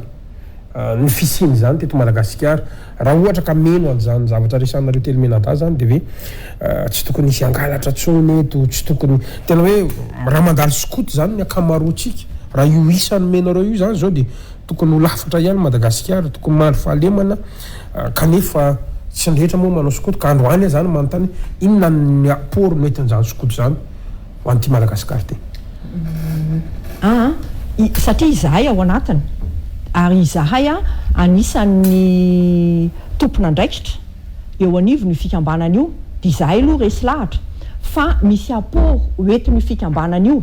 ary manamafika io sanefa izay fa fanampina fanabeazana izy. Izay no ataoko hoe mandray anjara amin'ny fanabeazana ny ankizy sy ny tanora io fikambanana io. Zany hoe tsy izy rery zany mamolavola an'le olona ho lasa tonga olom-pirenena rehefa avy eo fa fanampina fanabeazana le izy. Fa izay kosa nefa resy lahatra fa raha manao skoto ny le izy moa zany satria zay volontariat le izy hafa ny école zay formel anazy fa ty no informel zany hoe ny skoto mpinamana no fampitondra nany ray aman-dreny no miteny hoe alatsako ato ny zanako tsy terena zany ny olona ilatsaka skoto fa fanentanana ny anay hoe izahay dia resy lahatra fa anisan'ny fanabeazan'ny tanora anisany ho satria tsy io ihany ny fikambanana manabe tanora fa resy lahatra fotsiny zay hoe anisan'ny fanabeazana tanora mahomby raha ohatra ka zay ny andrasan'ny gasikara ary matoa ny avaty amin'ny fikambanana international na ny OMMS mamaritra hoe amin'ny 2023 dia io fikambanana skoto io no tokony fikambanana matanjaka indrindrany na arakisa 100 millions zany no eritreretina na araky ny fahatsarany ny fandaharam-panabeazana ka tena marina mihitsy zay hoe ny fanentanana ataonay zany dia mandresy lahatra ny ankizy sy ny tanora fa rehefa tonga ao ianao averiko le teniko tao vao mahita hoe ho an'ny biazina izy milalao izy milalao hoe ankizy ve entina milalao fa rehefa aveo izy vao mahatsapa hoe ay misy fanabeazana mimbadika le lalao raha tsorintsika zany ay misy anampiana kely anampy kely anazy manana fahaiza-manao ny skoto raha ho an'ny mpanazava eto Madagasikara na mety hoe miaraka amin'ny skoto zazalahy manana fahaiza-manao anakenina zay na antsoina hoe cissé cissé izy amin'ny teny frantsay voalohany indrindra aloha misy hoe caractère zany hoe misy fanefetoetra ao mibe mikolokolo ny toetra ananana mety misy ny toetra ratsy dia ao ny kolokoloana lasa toetra tsara caractère aloha voalohany indrindra misy ny atao hoe créativité zany hoe fahaizana mikaroka ihany koa zany ho andreo mpikambandreo manarak'izay citoyenneté satria olom-pirenena dia misy koa ny resaka hoe communication fifandraisana dia manarak'izay ny collaboration misy fiara-miasa tsy afaka hoe manderery fa tsy maintsy misy ny fiara-miasa dia ny farany amin'le cissé le hoe co-engagement zany hoe ny firotsahana ny fanekena hibetena sy anabetena mandritra ny androm-piainana manontolo zany hoe rehefa manao skoto tsy hoe raha ohatra ny hoe za zao dia mpanabe fa sady mpanabe no manabe ny tenako ihany tokoa zany hoe mbola misy ny zavatra mety hoe mbola tsy fantatro na misy ny zavatra tokony hoe tokony ho ataoko dia sady mibe tena no manabe tena no manabe andreo mpikambana ihany koa inatra maranantsika anazy ngamba ny inona no mety hoe force an'izany atao hoe skotisme zany na hoe zany mpanazava style zany eto Madagasikara araka ny voalazany teo ny fipariahany manerana ny nosy ohatra zao hoe misy vony amin'ny tranga na misy zavatra mahazo na ampikambana na tsy ampikambana dia tonga dia miara-mietsika doly iresaka inoko fa mbola iresaka ny momba ny jobily rehefa aveo ny mpanazava sy ny tily zany hoe ny fahafahana manetsika mobilisation fahafahana manetsika olona maro amin'ny fotoana voafetra dia manao zavatra anankiray miteny amin'ny teny tokana anankiray amin'izao fotoana zao zany zao dia olona valo alina no mitory ny teny filazantsara manao hoe tanterao ny fanomponao efa tanjaka zany ary le rafitra rehetrarehetra zay manao an-tanatohatra io beazina mpanabe ny mpanoana sisa dia efa mariky le tanjaka ihany koa mbola miverina iny ako miteny eto amin'ny firaisan'ny skotisme firaisan'ny mpanazava style tranainy ary sakaizy zany koa mbola tanjany zany satria raha miteny zany zay tsika androany ryse gasikara hoe 80 000 tena tsy ireo any angeny nandalo skotony andritran'izay 100 taona nisiny zay akoatra ny efa nodomandry be be tsy tambo isaina le olona fotsiny mbola tsy nampahangana tanany hoe atsangany dolo ny tanany era Madagasikara fa mahatanjaka io fa fahasoavan'ny tompo daholo zany fa zava-dehibe dia zao mbola misy le fikambanana dia atsony sika ray aman-dreny mpanoana sakaiza tilitranainy mba hiaraka irotsaka mbola amin'ny tanjaka kokoa an'le fikambanana ka maheno an'izay le hoe betsaka afaka ahetsika zany tanjaka reo zany ono ara mba maheno an'izany mpanao politika zao dia mba hoe miatso ny skoto manao skoto ve ty fikambanana ty sa tsy manao skoto manao politika ve ty fikambanana ty sa tsy manao politika ratsorona zany le fanontaniana mampatsiaro anahy foana le zay le zoko be anay skoto zazalahy zay Abdoulaye Sène no fananay fobe tamin'ny fotoan'androny. Le scoutisme est une organisation non pas apolitique mais non politique. Tsy manao politique izy ny apolitique fa manana politique ampanabeazana izy fa non politique zany hoe tsy mirotsaka ary tsy manohana toko politique, tsy miankina amin'ny toko politique sady tsy manao toko politique andininy favalo atao amin'ity fitsipika fototra fitsipika anatin'ny fikambanana ity zany zay. Raha toka manao politique le politique politicienne le tinina le mpanazava dia marany tena manokana zany fijoroana vavolombelona koa zany tsisy maratsy an'izany fanohatra amin'izany azy raha ohatra ka manao an'izany izy fa saingy tsy mitonona mpanazava natily azy fa ny fikambahana tsy manohana tsy manaraka ary tsy mahana firehana politika. Mazava tsara zay. Mamaraparana ny fandarantsika ry izy telo menadana zanatrany satria efa amin'ny 12 latsaka fahatelony zao andao iresaka an'izay jobily zay tokoa satria iverina fa hoe anisan'ny fikambanana nateza sy naharitra mitsika mifampiresaka zao moa zany ny hoe iainana dia ny ato amin'ny mpanazava zany izay mankalaza moa zany ny 20 taona am'izao fotoan'izao io ihany koa moa ny 17 taona ny afo raha mba sy azavaina kely ary hoe inona no mety hoe entiny anamariana an'izay atao hoe fa 20 taona ny mpanazava na 17 taona ny afo zay inona ihany koa le afo mety ho tsara fantatra mihitsy angamba. Ya, 20 taona mpanazava eto Madagasikara. Ny fanamariana ny 20 taona aloha zany Tsangam-Bato dia isy ny fitoerana izay ho atsangana ho an'ny mpanazava eto Madagasikara. Fa ny akaiky indrindra dia ny amin'ny sabotsy 12 ny volana Martsa ho avy izao anamariana ny fampisehoanandreo talenta ny beazina rehetra manerana ny Madagasikara na ny any ampitan-dranomasina dia isy ny kolo talenta izay ho ataonay ao amin'ny Fofikry Lafia manomboka amin'ny 7 ora maraina ka hatramin'ny aenora ariva no anaovana anatanterahana an'izay 20 taona izay. Voalohany indrindra aloha dia misy ny trano eva izay ho atsangandreo skoto zazavavy sampanamena na afo 12 taona mihoatra izay mankalaza ny fa 5-70 taonany dia misy reo talenta sy asa tanana izay ho ataony zareo ao amin'ny trano eva. Manasa antsika rehetra koa na tsy skoto ary se dia afaka mandray anjara ao anatin'izay trano eva izay raha misy ny zavatra tia seho ampiratina afaka jifainy ny vahoaka malagasy dia afaka mandray anjara se na tsy skoto arany dia manentana anareo andray anjara sy anohana mpanazava eto Madagasikara amin'ny 12 ny volana Martsa. Io ihany koa dia ankalazainay ny andro iraisam-pirenena ho an'ny vehivavy dia misy ny fiarah-miasa ho an'ireo vehivavy mety hoe manana ny anjara toerany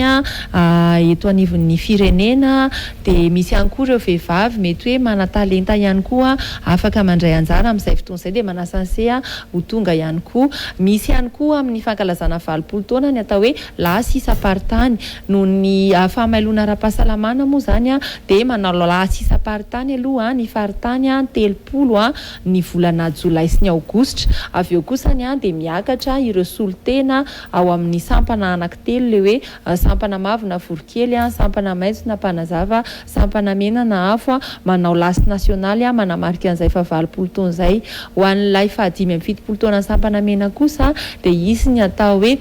fionambean'ny sampana mena izay atao any Mahajanga amin'ny faran'ny volana jolay moa zany no tokony hoe 420 hatramin'ny 720 ny volana jolay izay anasana sesady izay mpikambana rehetra ao amin'ny sampana mena. Manahona kosa indray ny fanomanana ataontsika hoe fahazato taona ny tileto Madagasikara oviana marina moa zany no taona ankalazana an'izy io ihany koa inona no mety ho Tsangam-Bato inona no mety ho tetiandro rehetrarehetra izay tsara ho fantatra. Ny amin'ny tileto Madagasikara aloha dia efa nisy vondrona na ataontsika hoe angovo zato nanomana ny afahana makalaza amin'ny ara-dalàna zany amin'ny 2024 ny fahazato taona ny tileto Madagasikara. Marihana moa zany fa tamin'ny 1924 no voasoratra ara-dalàna ny fikambanana fa araka le teny teo ny avato amin'ny fiangonana anglikana noho ny fisian'ny révérend Radley zany miaraka tamin'izy dimy ralagasy dia efa nitsangana sy efa niaina teo anivon'io ataontsika hoe io skoto io teo nanomboka azy zany fa ny fisoratany ara-dalàna zay natonga anazy nankalaza ny fahazato taona tamin'ny lahady teo fa ny fikambanana no voasoratra tamin'ny 1924 dia io no ankalazaina amin'ny 2024 tamin'ity fahakalazantsika ny andro ny 22 février ty ny Beazana dia efa nasaina nanantona an'ireo zoky mihoatra ny 90 taona miserasera sady efa ampianarana ny Beazana sahady ifandray amin'ny zoky zay tohana eo anivon'ny fanabeazana isin'ny takalo sy isin'ny serasera amin'izay mba niainana an'izay skoto zay sy miaino azy amin'ny hoe ahoana ny ainanareo an'le skoto zay efa manomboka zany tsika fa saingy kosany tsika manaja ny rafitra efa teo aloha no nitsangana le angovo fa mbola tsy misy komity jobily ara-dalàna amintsika amin'ity taona ity satria mbola miandry ny ataontsika hoe fanekeny ny avy aty amin'ny komity lehibe dia rehefa aveo tsika mampivory ary efa manomana sady zany atsika tranainy rehetrarehetra zay namela ny dia-tanany sy natsiaro ny mamy teo anivon'ny fikambanana io fakalaza ny fahazato taonantsika ary ataontsika manetriketrika ny fakalazana ny fahazato taona dia apita ny vaovao tsy ela amintsika rehetra zany ny fikambanana ty leto Madagasikara. Ino no tsangam-bato amin'izay fahazato taona zany? Tsangam-bato dia efa anisany le hoe ise no Beazana. Inona moa le hoe ise no Beazana? Ise no tsangam-bato? Ise no tsangam-bato zany hoe ise Beazana zany no tsangam-bato ny fahazato taona io. Afahantsika manamarina tsara zany hoe ny toy-atrany ny fanabeazana ka ise Beazana io no lasa tsangam-bato. Misy anam-pina ve ny filohan'ny komity lehibe mahakasika an'izay le ataontsika hoe jobily na ho an'ny mpanazava na ho an'ny tily zay? Tonga dia mahakatsika sy masoka manaiky atsika mpanazava rehetra sy ny tily rehetra, mpanazava tranainy, ny tily tranainy, ianareo sakaiza toan'ny mpanazava izy zao no manao ny azy 5-7 taona ny afo 20 taona ny mpanazava ho avy tsy ho ela raha sitrapon'ny tompo afaka volana vitsivitsy ny lasy jobily ho anareo rehetra. Misy rafitra azo afaka hidirana tsara ao, misy rafitra jobily ao, misy rafitra mpitantana ao, misy FMT-ROS ao, midira raha ohatra ianao ka matsiaro nahazo kely tamin'ity fikambanana ity tongava mamaly babeny ho avy ny antily tsy ho ela ihany koa ny fametrahana ny komity jobily zava-dehibe zany 100 taona zany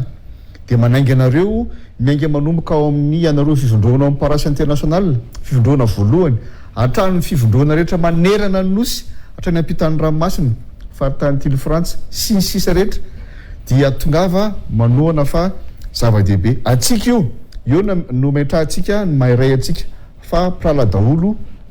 ny tily ary piravavy daholo mpanazava ary mpianada daholo zay rehetrarehetra zao zava-tsy tily tsy atrikely aloha satria miresaka an'izay mihitsy ny ato amin'ny tily mantsy ay miandry anareo amin'ny komity lehibe zany le fankatoavana somary sahirana kely ihany satria nisy an'iny le ataontsika hoe angovo sy ny vovonana angovo io zany zay niomana nanankonevitra to anatin'izay 100 taona zay nizotra tsara io hatramin'ny oktobra 2021 lasa nitsobolobo le afo raha tokony ho lasa afondasy izy zany amin'izao fotoana zao ina no mety ho aton'izay zavatra zay ary ao anatin'le fankalazana ihany koa ve ny komity lehibe ijanona ho mpanaramaso sa tena hijoboka anaty tamboanjo mihitsy? Tsy miandry komity lehibe mihitsy ny fananganana ny zavatra rehetra efa ifampiresahana imindrala fono miaraka amin'ny zandrokila filotantana mikolo zay filohantsika filohan'ny foibe tily fa tsisy manakana mihitsy izy ny komity lehibe dia rafitra mpitantana fikambanana dia anjaran'ny exécutif no manentana an'izany an'ny exécutif zany fa mpitantana fikambanana dia mitantana fikambanana ankapobeny ka tsy mitily ihany tantaniny fa mpanazava koa dia aloha azava tsara zay dia aza misalasala mihitsy tsika folo tily ny foibe mandrosofa efa mandeha ny fotoana matoa nisy 5 volana kely zay nge satria nge niovany rafitra ny le fandraisana andraikitra vaovao koa nge tsy mora tena tsy mora mihitsy fa mavesatra nge le andraikitra dia zany hoe andalanana toy zany le izy fa tsisy vato misakana avy aty amin'ny komity lehibe fanoatra amin'izany azy. Inatry amarana ny fandarantsika raha silakareo hotely menadana zanaty zany izy nefa omeko anjara fitenenana sara misy afatra mety famitinana ihany koa ny dindinika zay nataontsika tamin'ity alina ity tena kely moa ny fotoana tsy ahafahana miresaka ny atao hoe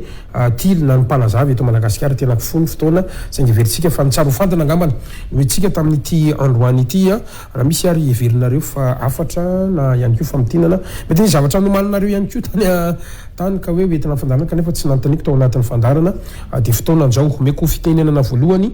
ny flou national ny mpanazava Ramatoa Miora Andriana Arson na iflo vorombola milamina afatra ho an'ny mpanazava eto Madagasikara mankalaza ny 7 taona mpanazava sika mankalaza fa 5 taona ny sampanamena ihany koa dia meteza isay ho vavolombelon'i Jesosy Kristy araka ny teny fanevantsika ihany koa raha ao amin'ny sampanamena dia hoe aoka hazava eo masony olona izay toy izany koa ny fahazavanse dia afatra ho antsika rehetra miezahatrany se raha hoe na tsisy koto ary se ho an'ny mpianatra rehetra miezahatrany mitadiny tsara manao ny soa mitrandraka trany ary miezaka koa mibetena sy miezaka ihany koa mampandroso ny tena se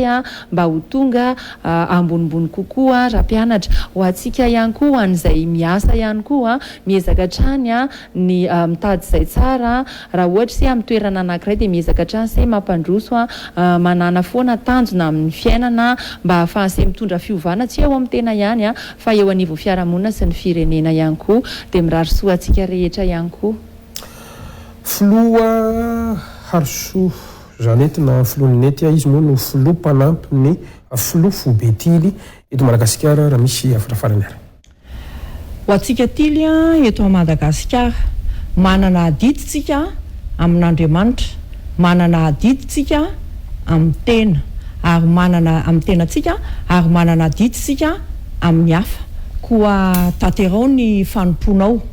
ary hoy bibi hoe mahafaly kokoa ny mizara sy manome noho ny mandray misaotra se mankasitraka flou nenety toam-pamaranana nefa tsy kely indrindra ny filohan'ny komity lehibe mpanazava stily eto Madagasikara Andriamatoa Haja Rakotonarivo na ny flou ara-mientana misy afatra ho an'ny skoto ve mety misy afatra ihany koa ho an'ny tsy skoto izay manaraka ny fandarantsika se misaotra se flou vikoviko manentana ho an'ny mpiray-tanindrazana sy ny fiangonana mananjara biriky azo noentina tsara ny skotisme ataoko ny ray banky tokana izy gasikara fa tsy ho titeneo mpanazava style eny akory fa veroka ihany mbola ao reo namantsika namanay ao amin'ny fanilo ny antily ary ny kiady mananjara biriky azo noentina mihitsy io fikambanana io amin'ny famolavolana ny toetsaina sy toe-po mampanahy ny tanora zaza malagasy hiatrika ny fiainana rahatr' izay jereo nge misarotra amin'ny fiainana zany indrindra no ilana ny fanampitezana akoatra ny fianarana ny boky sy ny cahier ary ny stylo mba hanabe ny zaza malagasy zay telo menata zao dia mijoro vavolombelona tena mpanetreteny fa sofana anao mpanazava sofana anao tily tamin'ny fiainana inoko fa toy izany kosa ho an'ny ray aman-dreny dia arotsay ny zanakao fa zay dia manao mihitsy hoe na ray aman-dreny tena endry fa na endry ohatry ninona aza ny ray aman-dreny hafa ihany nanao skoto fahatelo ho an'ny mpitondra fanjakana raha ohatra ka jerena teti-bola mpanjakana dia aotra faingo enisanjato tsy ty fitondrany ty ihany fa ny fandimby hatramin'izay no teti-bola natokana ho an'ny fanabiazana zany raha mbola sport et jeunesse tsy fantatry firy ny tena jeunesse an'izany dia antaanta sy mierim-pity ao amin'ny tondra fanjakana zay na ny androany na no avy manaraka rehetrarehetra eo jereo ny tanora fa raha mijery ny statistikitsika any amin'ny tranokalian'ny staty dia mahita fa ny tanora tsisy zay tsy mahafantatra an'izany tanora manomboka amin'ny 12 taona ka hatrany amin'ny 5 taona isan'ny maro anisandrindra eto Madagasikara hoaizy ireo anao inony ireo dia Madagasikara toy inona no lovany rapitso memafy ny fiainana zay andriny lanan'ny skotisme dia manao antsoavo hoan'ny rafitra rehetra ny atanatohatra rehetra mahatrampikambana fototra hatramin'ny lofotosy ny vorokely sy hatramin'ny mpanabe ny mpanoana ary mitatana rehetra minerana ny nosy tanterao fanomponao maherezandrindra jesosy tompo ammery anao amin'ny atao rehetra farany na Madagasikara mamelahanao satria zany no ray aman-dreny eto misaotra indrindra ny Real TV mba mamesetrana ity zao iza moa no mba afahany miakatra ity raha tsy nareo miantso misaotra indrindra ry misaotra tompoko amin'ny fiantsonanay miakatra toy zao de Andriamanitra malifity ary misaotra indrindra ny teknisianina zay eto makasitraka ny namako atsy ambadikatsy manao ny fampitana ihany koa an'ireo namana manana fahasembanana amin'ny fianona sy ny fitenenana de misaotra indrindra atsika de samita an'Andriamanitra farany mahatsiaro amin'izao fotoana zao tsy fatatsika zay mitrangany mananjary sy manakara amintsika miteny zao mivavaka ho azy ireo tsika de samita an'Andriamanitra tompoko makasitraka indrindra araka izany dia miombina tanteraka ho an'ireo malagasy havana namana izay satria raha ny vaovao zay metsika teto moa dia amin'izao ora ifampiresantsika zao mihitsiny no miditra zany ny rivodoza mampahery ary maniry mba ho lavitry ny ratsy tanteraka ireo avatsika ao atsimo atsinanareo kasatsika manokana ny vahintsika tamin'ity ality sesiko avatsy amin'ny sisiny indrindra ao moa zany ramatoa Arso Zanetana ifilo nenety filo mpanampy ny filo fobe ty leto Madagasikara makasitraka tse tao akaiky ny tao dia ny filohan'ny komity lehibe ny mpanazavatsy ty leto Madagasikara Andriamatoa Aja Rakotonarivo na filo aramentana makasitraka an'se ihany keo sotra an'se ihany keo se tato amin'ny sisiny akaiko tato dia ramatoa miora Andriana Sona ny filo vorombola milamina zay filo nasionaly ny mpanazava eto Madagasikara sotra an'se ihany keo makasitraka de isoratsika ihany koa ny filoha Tsokoreva mientana izay mitondra moa zany ny fandikateny amin'ny alalan'ny tanana ny paiko tanana izay niaraka tamintsika isorako manokana ny ekipa rehetra zay niaranary toro taminay satria am'raiky amby folo ora latsaka zao lasaka 2 minitra dia isorako Cédric ny réalisateur atsika ao ihany koa bebe Tosy Manatsoa lafy ny feo isorako manokana lanto raha Samuelson zay miaramiara tory amty amin'ty alty tsy adino ny sampany fampalalam-bavao isorako manokana ny Italie général ny orinasa Andrendre Manoro zay anisany manome ny sehatra ihany koa tsy adino tonona manokana ramatoany ity na Real mivady isorana ianareo zay mesehatra anay atao anatin'ny fikambanana scotisme everina fa zava-dehibe ho an'ireo tanora sy mpikambana hatrany amin'ny 20 alina isa no nresantsika teo anisan'ny faly sy ny any ampitan-dranomasina anatin'izao afandaran'izao ankasitrako manokana ianao izay any tokantrano niara-nary tory taminay mametraka ny veloma mandrapitafa ho amin'ny manaraka indray ary tompoko lasy tompoko vavy mandrapitafa